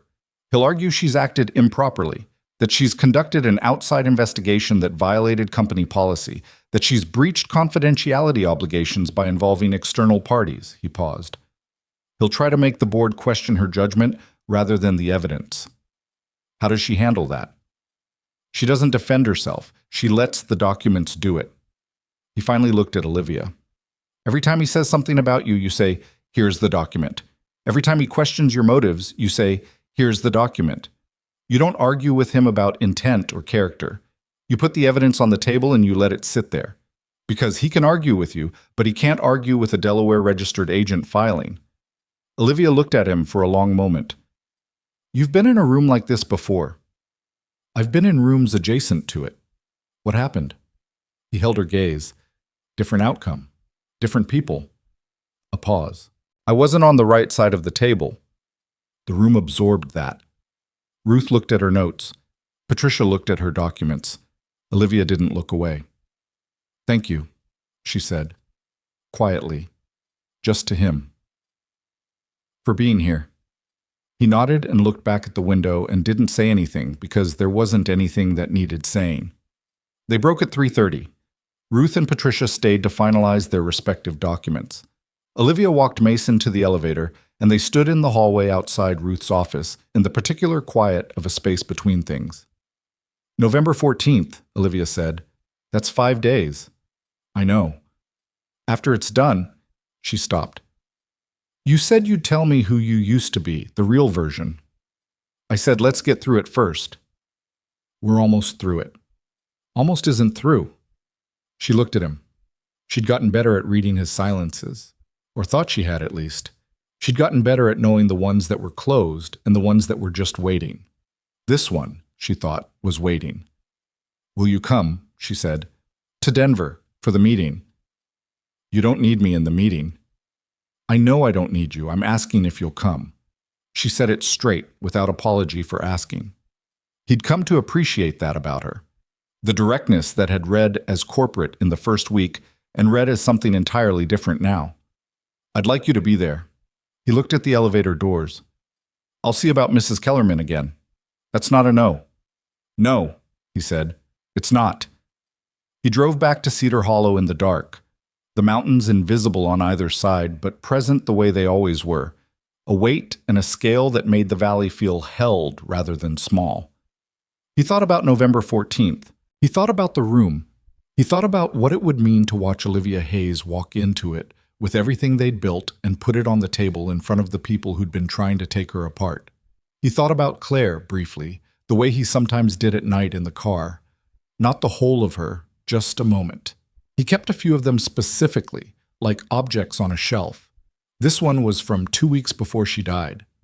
They'd been sitting on the porch of the farmhouse in early March, too cold for it, really, blankets over their laps, Emma asleep inside. Claire had been looking at the mountains and she'd said, out of nowhere, "You're going to be useful to people again someday. You know that, right?" And he'd said, "I'm useful to you and Emma." And she'd said, "That's not what I mean, and you know it." He pulled into the farm at 9:15. Mrs. Kellerman had left a light on in the kitchen window, which she always did when she watched Emma in the evening. He sat in the truck for a minute before he went in. Useful to people again someday. He hadn't wanted it. He'd made his peace, or thought he had, with not wanting it. And then Olivia Hayes had stood at a fence line with a manila folder and asked about an easement, and the thing inside him that was good at this, the specific structural, load-bearing part of his mind, had woken up like it had been waiting for exactly that. He went inside. Emma was asleep on the couch with a book on her chest and pierogi crumbs on her shirt, and the very specific expression of someone who had fallen asleep fully intending to stay awake. He stood there looking at her for a moment, then carried her upstairs and put her to bed without waking her, which he'd been doing since she was 5, and which she was, technically, too old for, and which he was not going to stop doing. He called Olivia when he got back to the kitchen. "The securities enforcement attorney," he said when she picked up.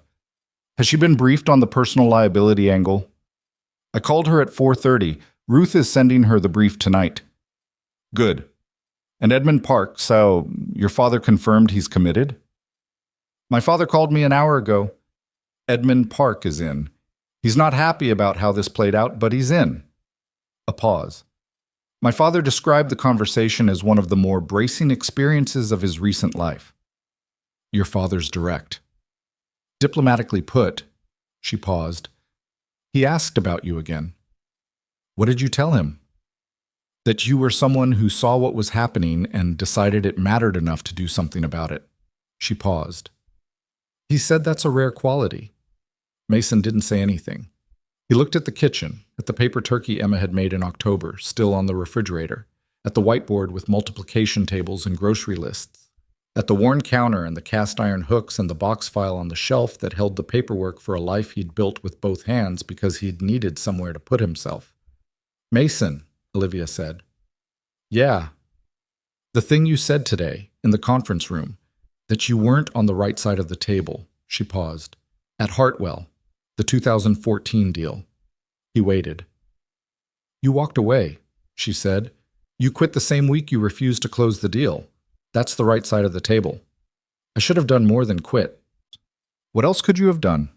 "I could have reported it. I had the documents. I had the same kind of analysis I've been building for you." He looked at the wall. "I chose to leave instead of to fight, and Elston went on and did it again." "You had a 2-year-old, she said, "and a wife who trusted you to figure it out. Quitting when the cost got too high is not the same as being on the wrong side. You're being generous. I'm being accurate. There's a difference." A pause. "You know what the wrong side of that table looks like. You just showed it to me in a conference room in Denver. Langford is the wrong side of the table. Elston is the wrong side of the table. You were the guy who wouldn't do the thing they needed done and walked away instead." She paused. "That matters." He was quiet for a long time. "Get some sleep," he said finally. She laughed, short, real. "You never take your own advice." "That's different." "How?" "I have a farm to run. I have a company to save." "Your company has several hundred employees who can help. My farm has me and a 9-year-old who argues about long division." "Fine. We both need sleep and neither of us is going to get enough." She paused. 5 days. 5 days, he said. He stayed at the kitchen table after he hung up, the house quiet the way it got late at night, just the furnace and the settling sounds and the wind off the mountains. He opened the legal pad to the sequence document and went through it again, looking for anything he'd missed. He didn't find anything new. That was either reassuring or concerning, and he wasn't sure which. The problem with the next 5 days, the thing he hadn't said out loud to anyone, was that they were outside his control. He'd built the structure. He'd found the evidence. He'd mapped the sequence. But November 14th was going to happen in a boardroom in Virginia, and he was going to be... what? At best, in a waiting room outside it, if Mrs. Kellerman agreed to another day. At worst, on a farm in Colorado reading about it afterward. He'd been the person in the room, years ago. He'd sat at those tables, and he'd known what was in every document, and he'd built arguments in his head faster than most people could read. He didn't miss those rooms. But he was aware, sitting at his kitchen table at 11 o'clock on a November night, that he was going to feel the distance from this one. The phone buzzed, a text from Olivia. Just 3 words. "Thank you. Sleep." He looked at it for a moment, then he typed back. "Stop texting. Sleep." And set the phone down. 5 days. He turned off the kitchen light and went upstairs and checked on Emma. Still sleeping, the book from the couch now somehow migrated to her bed, her hair everywhere. And then he went to his room and lay in the dark and thought about tomorrow, and the day after, and the day after that, which was not the same as sleeping, but was what he had. The day before the board meeting, Victor Langford called Olivia's cell phone at 8 in the morning. She was in her hotel room in Virginia. She'd flown out on the 12th, the day after the conflict disclosure letters were supposed to go out, the morning after the SEC filing was received and logged. She looked at the screen when it rang and stood up from the desk and walked to the window and answered. "Olivia?" His voice was smooth, controlled, the voice of a man who had decided on a tone and was committed to it. "I think we should talk before tomorrow." "Victor," she said. "Good morning. I received the letter this morning from Ruth Nakamura's office." "I know. And I understand there's been an SEC filing." "Yes." A pause. "I think there's been a serious misunderstanding about the Strathmore structure, the deferred compensation." "Victor," she kept her voice level, "I'm not going to discuss this with you outside of the board meeting." "Olivia, I've worked for this company for 8 years. I know how long you've worked here." She looked at the window. The Virginia sky was flat and pale, nothing like the Colorado sky, nothing like the mountains. "Tomorrow morning, if you'd like to address the board, you'll have the opportunity." Another pause. When he spoke again, the smooth tone had something underneath it. Not panic, something colder than panic. Calculation. "You should think very carefully about what you're doing. The board relationships I've built over 8 years, the institutional shareholder relationships." "Victor." She said it the same way she'd say it if he were late to a meeting. "I'll see you tomorrow." She hung up and stood at the window for a long time. Then she called Mason. He answered on the second ring. She could hear the barn in the background, some mechanical sound, the tractor maybe. "He called," she said. "I know." "How do you—" "Because it's what I'd do in his position. Create a conversation that happens outside the formal process. Make you feel like there's an opportunity to resolve this quietly." A pause. "What did he say?" "He said there had been a serious misunderstanding about the Strathmore structure." He used the word misunderstanding. "Yes. Not mistake, not error. Misunderstanding." She could hear him thinking. He's already building the defense. A misunderstanding implies good faith on his part. He's going to argue he didn't know about the Elston connection. Can he make that case? Not credibly, not with Diane Cho's notes, but he'll try. A pause. He also mentioned institutional shareholder relationships. He did. That's a threat. He's telling you he can influence how shareholders view tomorrow's outcome. A pause. He's scared. He didn't sound scared. Scared people in positions of power don't sound scared. They sound like they're doing you a favor by warning you. The mechanical sound in the background stopped. She heard him set something down. "Olivia, tomorrow morning, when you walk into that room.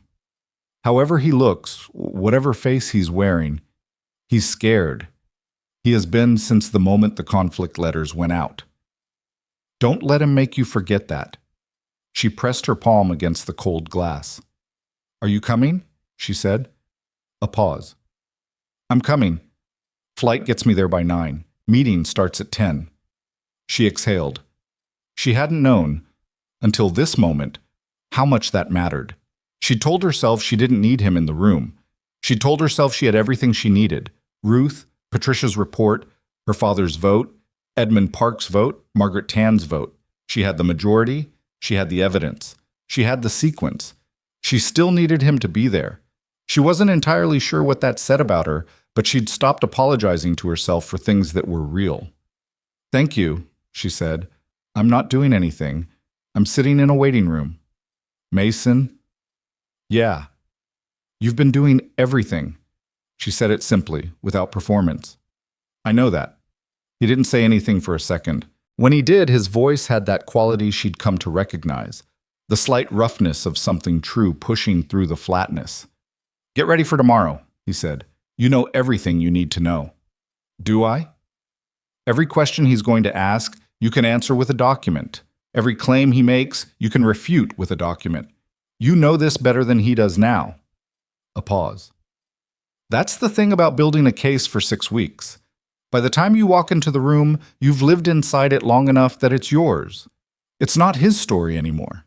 It's yours." She stood at the window and felt the weight of the next 18 hours. And underneath the weight, something else. Something she hadn't felt in long enough that she'd almost forgotten what it was called. Readiness.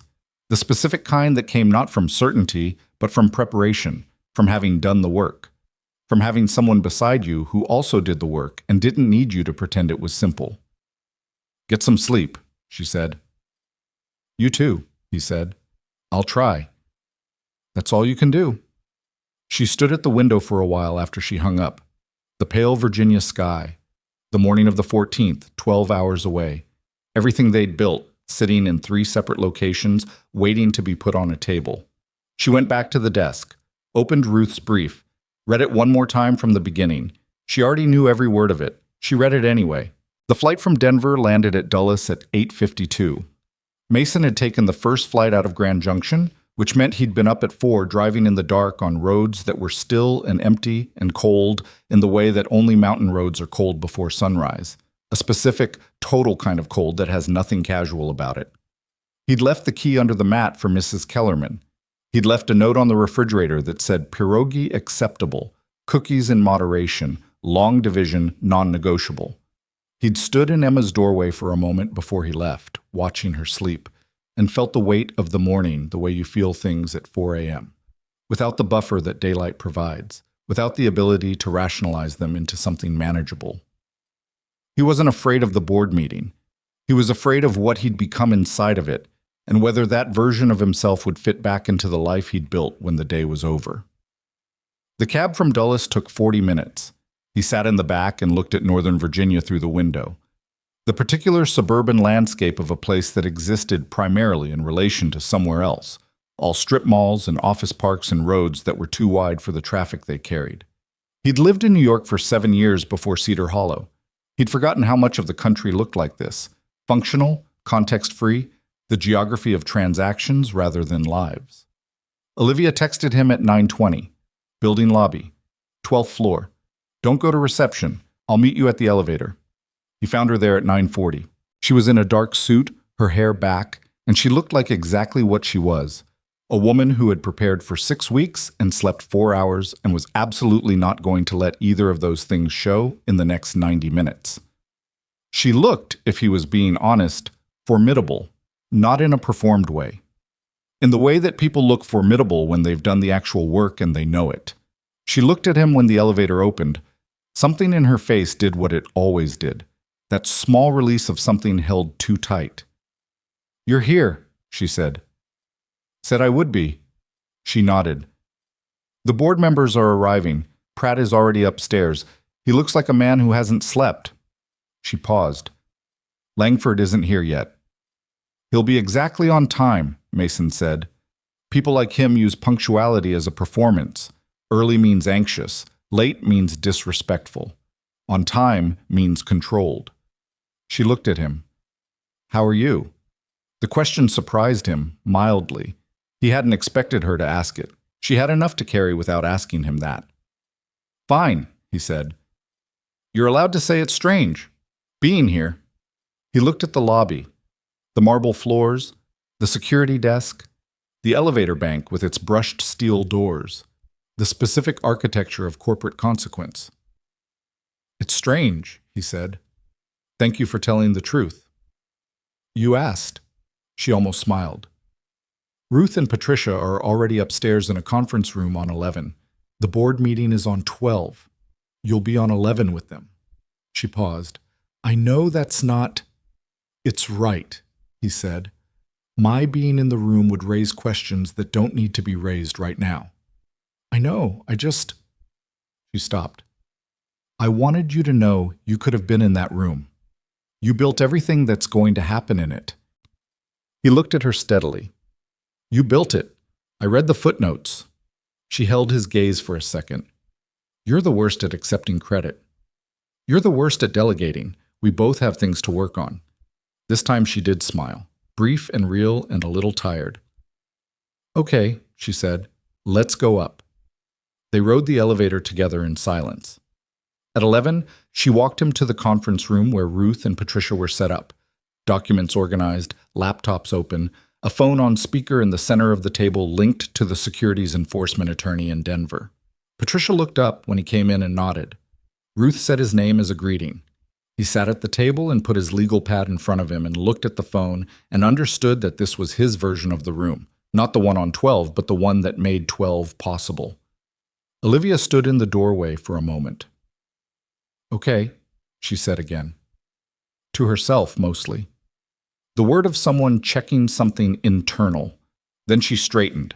Not that she'd been slouching, but there was a quality of alignment that happened, a gathering of everything into one direction. She looked at Mason one more time. He said, "You know everything you need to know." She said, "I know."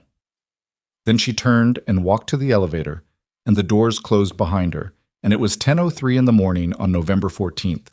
Ruth put her hand on the phone. "Denver, are you on?" "We're here," said the securities enforcement attorney's voice through the speaker. "SEC filing was confirmed received at 7:42 this morning. We have a case number." "Good," Ruth said. "Now we wait." Mason uncapped his pen, looked at the blank top page of his legal pad. Then he put the pen down and just sat there, because there was nothing left to write. The sequence was complete. Everything that could be done from this room had been done. What happened now happened in the room above them. And in that room there was one person who mattered, and she had everything she needed, and he had to trust that. He was not good at trusting that. He'd never been good at it. His entire career, his entire value, had been the ability to stay inside a problem until he could see the solution in full. Sitting 11 floors up in a building in Northern Virginia, while someone else carried what he'd built into the room where it would either hold or break. This was a specific kind of hard that he hadn't anticipated. He sat with it. That was all he could do. On the 12th floor, the board meeting of Hayes Logistics opened at 10:15, 15 minutes late, because Lawrence Pratt had spent 12 minutes attempting to convince Ruth Nakamura's office by phone that the conflict disclosure letter was procedurally improper, and Ruth's paralegal had spent 12 minutes being professionally unmovable about it. Olivia called the meeting to order herself. There were 7 people in the room: Olivia, Walter Hayes, Edmund Park, Margaret Tahn, Lawrence Pratt, Susan Chung, David Holt. Victor Langford sat at the far end of the table in the position he always occupied. Not the head, that was Pratt's chair under normal circumstances, but the position from which he could see every face in the room simultaneously. He had come in at 10:13, exactly 2 minutes before the scheduled start, and he had looked at Olivia when he sat down with the specific expression of a man who had made a decision and was at peace with it, which she recognized from Mason's warning as the face of someone who was afraid and performing the opposite. She'd put 3 documents in front of every seat: Patricia's forensic report, Ruth's legal brief, and Diane Cho's board meeting notes. Copies. The originals were held separately. She'd placed them face down, the way you placed a hand of cards you were confident in. "Before we address the agenda," Olivia said, "I need to put something in front of the board." Pratt, sitting in his chair without the authority he normally held in it, said, "Olivia, I think we need to discuss the appropriateness of Lawrence." Walter Hayes, his voice quiet, exact, carrying the specific weight of a man who had built something real and was done being patient about what was happening to it. "Let her speak." Pratt closed his mouth. Olivia turned over the documents. She walked the board through it in sequence, the way Mason had walked her through things from the beginning, in order, without editorializing, letting the evidence carry its own weight. Patricia's report first, the ownership chain, the Elston Family Trust, the Strathmore Advisory Group structure, the deferred compensation payments. Then Ruth's brief, the legal analysis, the ERISA exposure, the potential personal civil liability. Then Diane Cho's notes, 6 years of what had actually been said in this room before the session started and after they ended, in the spaces where people said what they actually meant. She read one section from the notes aloud. March of last year, Victor Langford to Lawrence Pratt, recorded in Diane Cho's handwriting. "If she starts asking questions about the advisory structure, just slow her down. She'll move on. She always does." The room was very quiet when she finished reading it. Langford said, "That's taken out of context." Olivia set the document down. Page 31 of Diane Cho's notes, if you'd like to provide the context. "Diane Cho has a personal loyalty to this family that creates significant bias in her." Page 31, Olivia said again. Same tone. "What Mason had told her, You don't argue with him about intent or character. You put the evidence on the table and let it sit there. Edmund Park had his copy of the forensic report open. He was reading something near the back. He turned a page, read for a moment, and then said without looking up, "The Elston Family Trust. Is this the same Gary Elston who testified before the Oregon State Legislature in 2016 regarding a failed distribution company acquisition?" The question landed in the room and sat there. Langford's jaw moved. Not much. Enough. That proceeding was resolved without findings. It was resolved with a settlement, Park said. He looked up. I was in private equity in 2016. I remember the case. He looked at Olivia. This is a pattern. Yes, Olivia said. Victor Langford looked at the table, then at Olivia, then at the document in front of him, which he had not yet opened. There was a shift in the room, the kind that happened when the center of gravity moved and everyone felt it simultaneously. Susan Chung had gone still in her chair. David Holt was looking at his copy of the forensic report with the expression of someone who has just realized how far down the hole actually goes. Pratt said, "Victor, was this arrangement disclosed to you?" Langford looked at him, and Olivia watched something happen in that look. Not surprise, but recalculation. The moment a person decides whether the people beside them are allies or liabilities. Lawrence. Because if it wasn't, Pratt said, and his voice had changed, the smooth procedural quality gone, replaced by something rougher and more afraid. Then, we have a very different kind of problem than I was led to believe. Olivia understood what was happening. It was exactly what Mason had said. The ship going down, one lifeboat. Lawrence Pratt had just decided which one he was getting into. This acquisition was presented to me as a sound strategic opportunity, Langford said. His voice was still controlled, still smooth, but the smoothness now had an edge to it, the way ice has an edge when it started to thin. The advisory structure was a standard transaction incentive. The disclosure requirements, Victor, Olivia. The SEC received our filing at 7:42 this morning. They have the full forensic report and the legal brief. She paused. This is no longer an internal matter. The room went quiet in a different way than before. Not the quiet of people listening, the quiet of people understanding.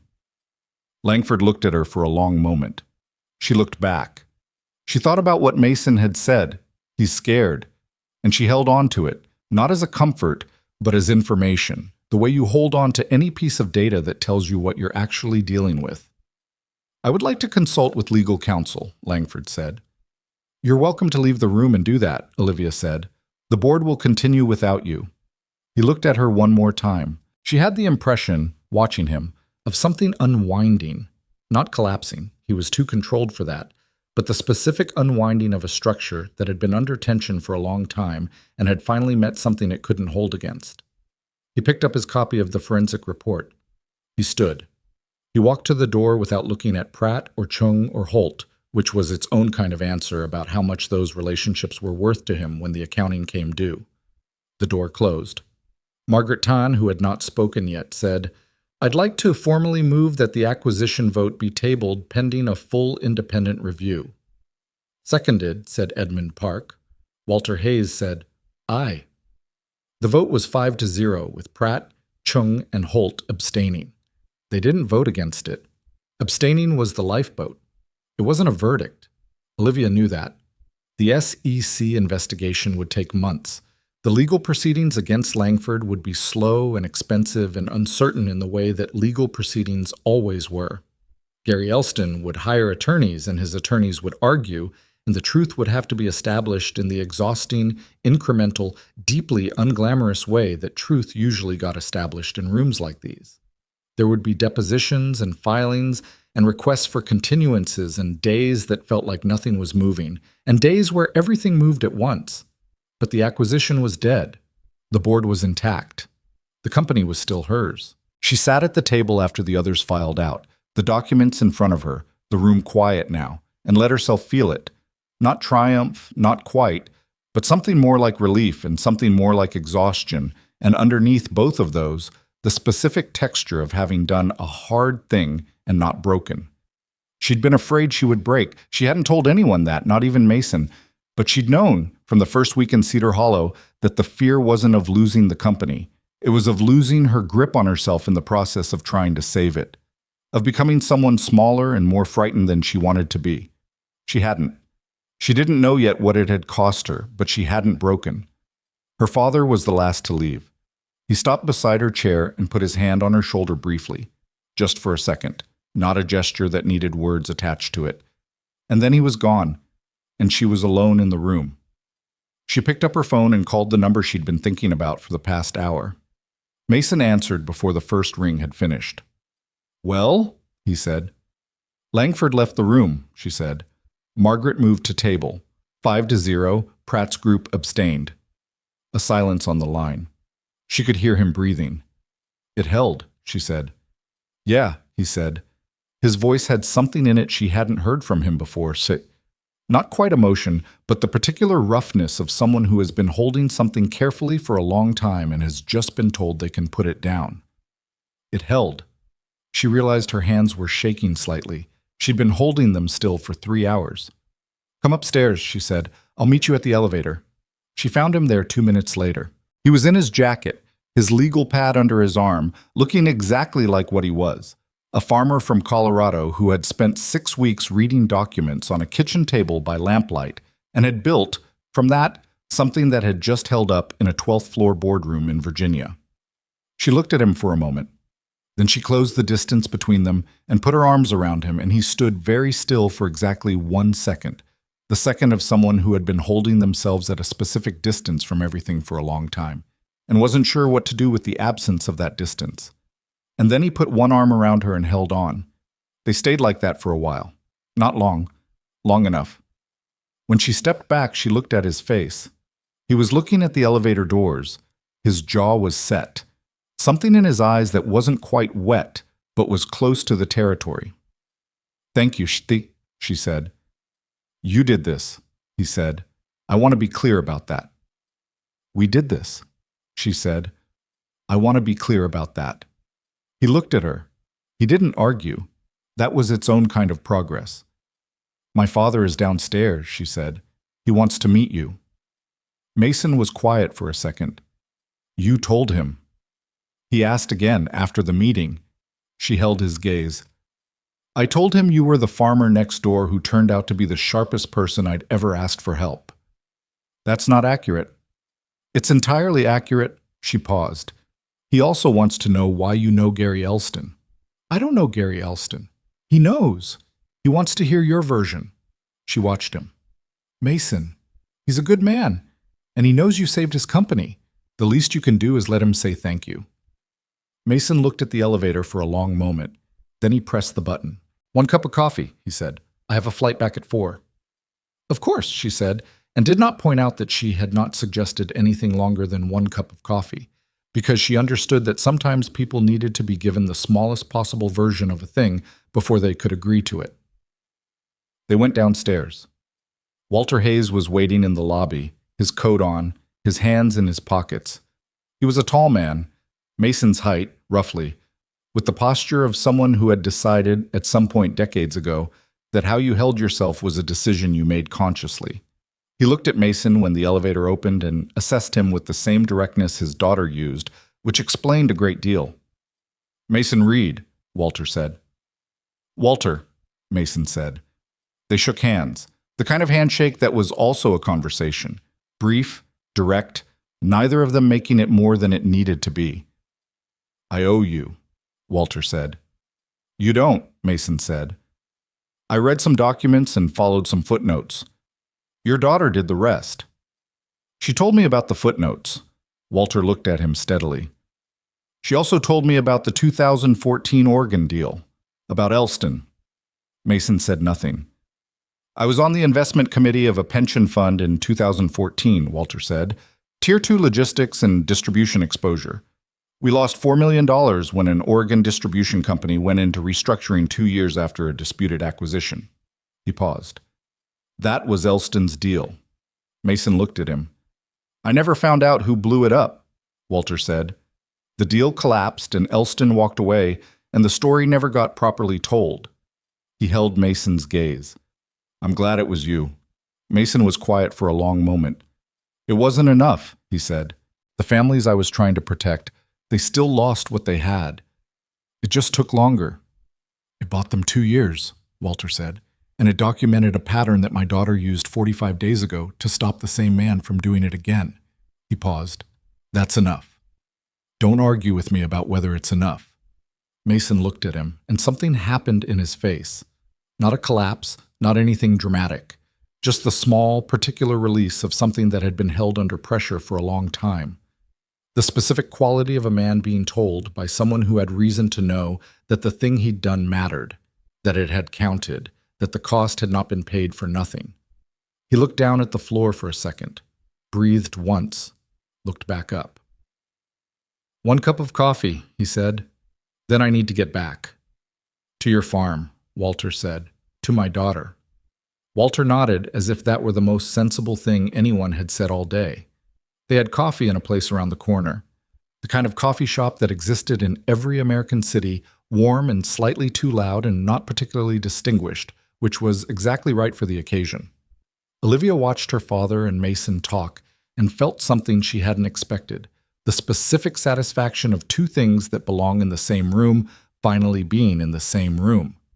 They talked about the farm, about Emma, about the Hayes property, and the fence line and the orchard. Her father asked questions the way he always asked questions, precisely, actually interested in the answers. Mason answered without performing, which was the thing he did that she'd first noticed and kept noticing. He was not a man who dressed himself up for conversations. He just said what he meant and listened to what you said and thought about it before he responded. It was rarer than it should have been. At one point her father said, "The property, your north parcel. There's a water access issue I've been meaning to address. The creek boundary hasn't been surveyed since 1998. I know, Mason said. The survey pins on the east side of the creek don't match the 1992 deed description. Her father blinked. How long have you known that? Since I moved in. Why didn't you say anything? It wasn't a problem. I wasn't going anywhere. Her father looked at him for a moment. Then he laughed. A short, real laugh, the kind he didn't produce often. I like you, he said. That's probably not something you need to hear, but I thought I'd say it. I appreciate it, Mason said. And meant it, she could tell. Mason left for the airport at 2:30. Olivia walked him out of the coffee shop, and they stood on the sidewalk in the pale November afternoon, the city going around them in the normal, indifferent way cities went around people who were standing still inside important moments. Emma, Olivia said, tell her the cheese sandwich idea worked. She'll be insufferable about it.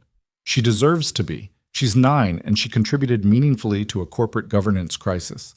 He almost smiled. I'll tell her you said that. She'll put it in her college essay. Perfect. She looked at him. The suit she'd worn all day felt heavy and wrong now, and she wanted to take it off, and she was also aware that she didn't want him to get in the cab yet. Both things were true. Mason. Yeah. What now? She said it simply. Not fishing, not performing uncertainty she didn't feel, just asking. He looked at her for a second. She'd been learning to read his silences for 6 weeks, and she thought she understood this one. It was the silence of someone who knew the answer and was deciding whether the answer was ready to be said. I go back, he said, to the farm, to Emma, to the fence posts I still haven't finished. A pause. And I figure out what this is. This, she said. This. He looked at her steadily. You and me. What we've been doing for 6 weeks. Whether there's something past the thing that brought us together. She held his gaze. And what do you think? I think, he said carefully, that I've spent 4 years building a life that fits exactly who I am right now. And I think you've spent a long time building one that fits exactly who you are. And I don't know yet what it looks like when those 2 things are in the same place. He paused. But I'd like to find out. If that's... Yes, she said, before he could finish the conditional. That's exactly what that is. He looked at her for a moment. Okay, he said. Okay, she said. It wasn't a declaration. It wasn't a resolution in the way that resolutions looked in the version of this story that got told cleanly. It was two people with complicated histories and separate lives, and a daughter who argued about long division, and a company that needed months of repair, and a farm with fence posts that still needed finishing, deciding together that the complication was worth it, that the question was worth asking, that whatever came next was worth finding out. The cab pulled up. He got in. She watched it go. She stood on the sidewalk for a minute after it turned the corner, the cold November air on her face, the city going about its business all around her with complete indifference to the fact that something had just shifted in the shape of her life. Then she went back inside to call her father. The months that followed were not simple. That was the honest version of it, and the only version worth telling. The SEC investigation moved at the pace government investigations move. Methodical, slow, occasionally maddening. Ruth's legal team spent 3 months in depositions. Patricia Weil testified twice. Diane Cho, who had been afraid for 6 years, turned out to be one of the most composed and precise witnesses the investigators had encountered, which surprised exactly no one who had seen her handwriting. Victor Langford resigned the week after the board meeting. His personal attorney issued a statement saying he was stepping down to focus on clearing his name. His name did not, over the following months, get particularly cleared. Gary Elston settled a civil suit in March without admitting liability, which was the kind of legal outcome that meant everything and nothing simultaneously. Lawrence Pratt and Susan Chung resigned from the Hayes Logistics Board in December. David Holt resigned in January and issued a public statement that was 3 paragraphs of carefully lawyered language that managed to convey, between its lines, that he had been naive and was sorry about it, which was not quite enough, but was something. Olivia rebuilt the executive team through the winter. It was slow, imperfect work. She hired wrong twice and had to course correct, which she did without excessive self-criticism, which was itself a change from how she'd operated before. She brought in a new CFO in February, a woman named Sandra Ortega, who had spent 15 years at a competitor and had the specific quality of not being impressed by the size of the company she was joining, which Olivia had decided was the quality she most needed. She restructured the board governance policies. She created an independent audit process that didn't route through the CFO's office. She had the company's bylaws revised to eliminate 3 procedural gaps that had made the whole thing possible in the first place. It was not glamorous work. Most of corporate governance was not glamorous work. It was the organizational equivalent of replacing fence posts, necessary, unglamorous, and invisible until the fence failed.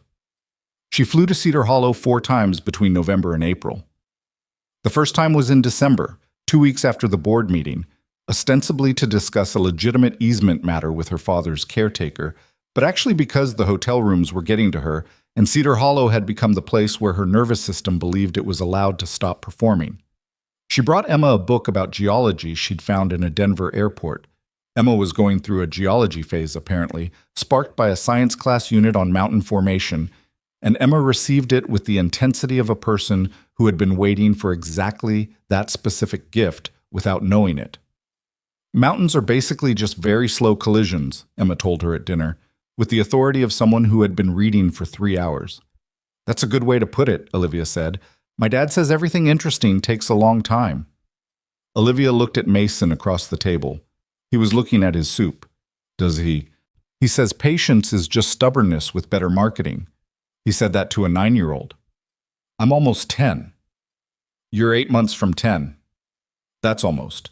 Mason looked up.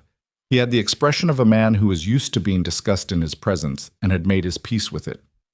She asked me what patience meant, he said. I gave her an honest answer.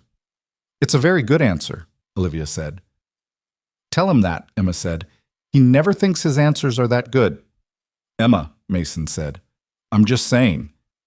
The second visit was in January, when the Colorado mountains had 4 feet of snow, and the farm road was navigable only because Mason had a truck with the clearance and the experience for it. She helped him clear the barn roof of snow accumulation, which was not a skill she possessed and learned badly and slowly, to his visible amusement, though he never said anything about it directly.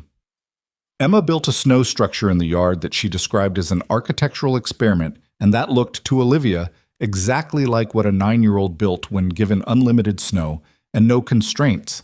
Ambitious, irregular, impractical, entirely her own. The third visit was in February, and she brought her laptop and worked from the kitchen table for 3 days while Mason worked the farm and Emma was at school, and it was the most productive 3 days she'd had in months.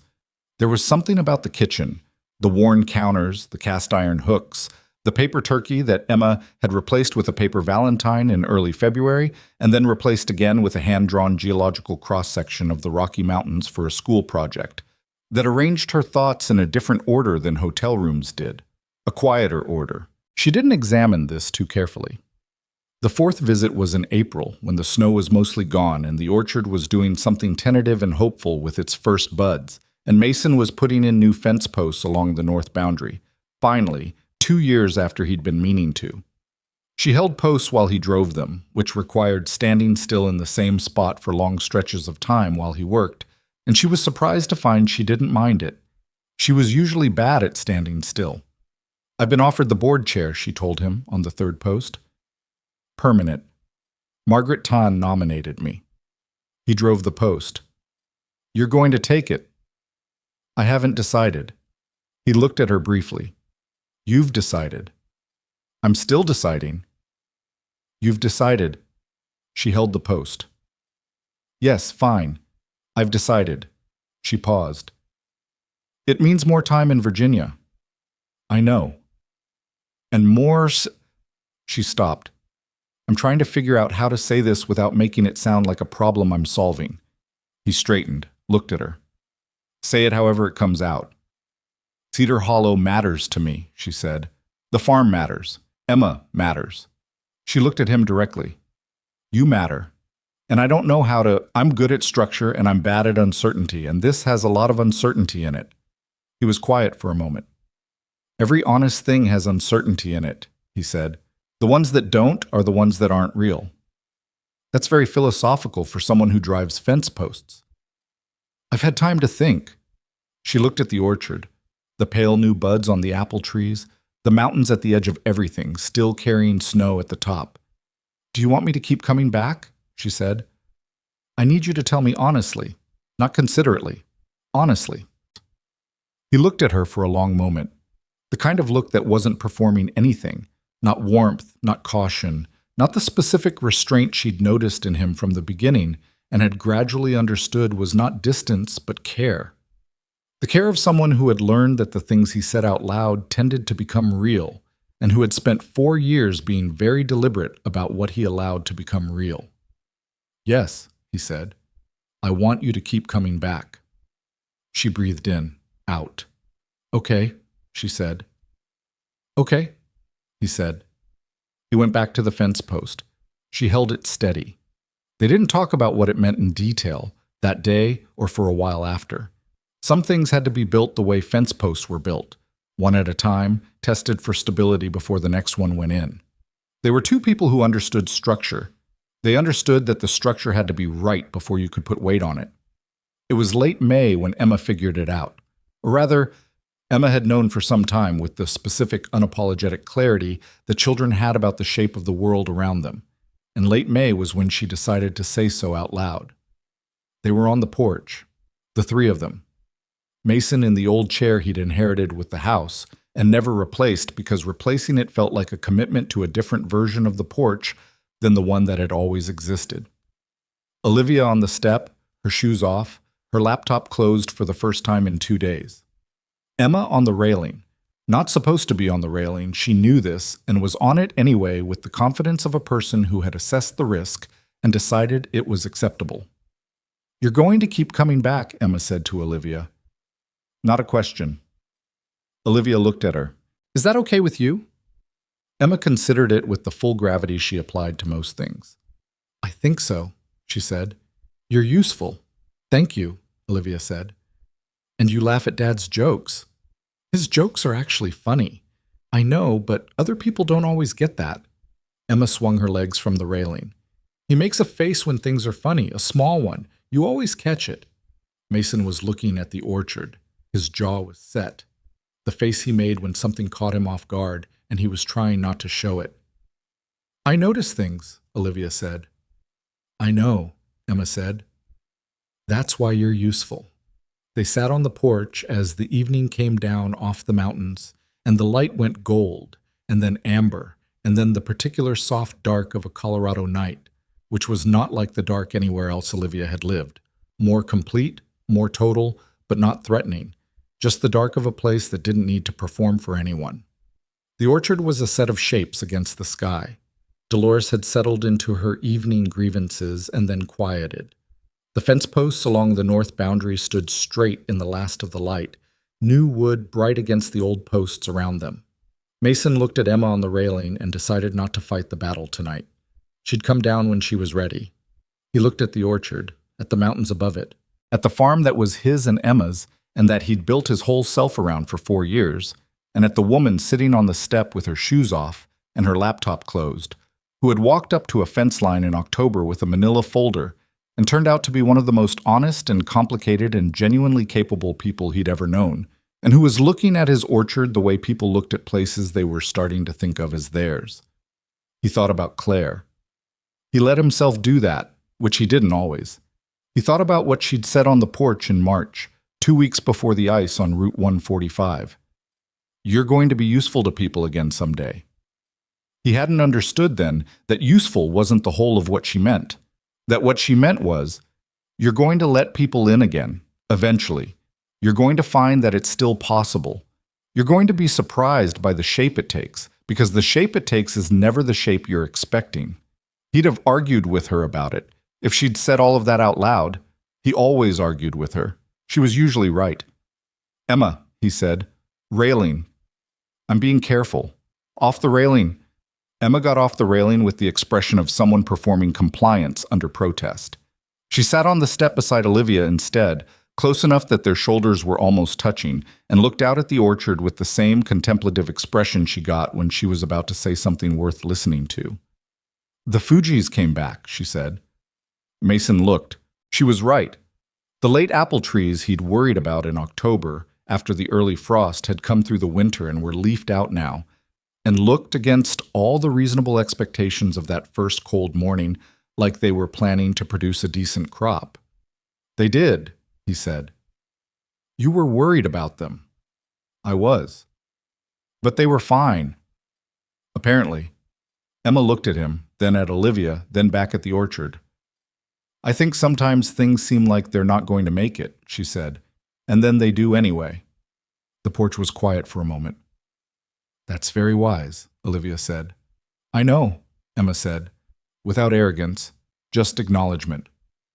Mason looked at the Fuji trees in the near dark and felt something loosen in him. Not dramatically, not all at once, but the way things loosened when you'd been holding them under pressure for a long time, and the pressure finally, gradually, became something you didn't need to carry anymore. Not gone, not forgotten, just not the thing that controlled the weight of every day. He'd spent 4 years being careful. He'd spent 4 years building a life that was exactly the size he could manage, exactly the shape that fit the version of himself that had survived what he'd survived. He wasn't sure that version was done. He wasn't sure you were ever done becoming who the hard things had made you. But there was a woman on his porch step with her shoes off, and his daughter was sitting beside her talking about apple trees, and the orchard was leafed out and green and improbably alive after a frost that should have taken it, and the fence posts along the north boundary were finally straight. Some things took a long time. Some things looked like they weren't going to make it, and then did anyway. Some things had to be built one post at a time, tested for stability, given the space to hold what they were eventually going to hold. He was not a man who said things before they were ready to be said. He was not a man who reached for the version of a moment that was bigger than the moment actually was. But he was also, underneath all of it, underneath the 4 years of careful and the careful before that, and the particular kind of hurt that taught you to be careful. A man who knew how to recognize something real. And this was real, not perfect, not clean, not the version of this that got told simply, but real, which was the only kind that mattered and the only kind that lasted. The night came fully down. Emma started to tell a story about geology. Mason listened. Olivia listened. The mountains held the valley the way they always had. The farm sat inside that hold the way it always had. And on the porch of an old farmhouse in Cedar Hollow, Colorado, 3 people who had not planned for each other sat together in the dark, not going anywhere, which was its own kind of answer to a question none of them had known, until now that they were asking.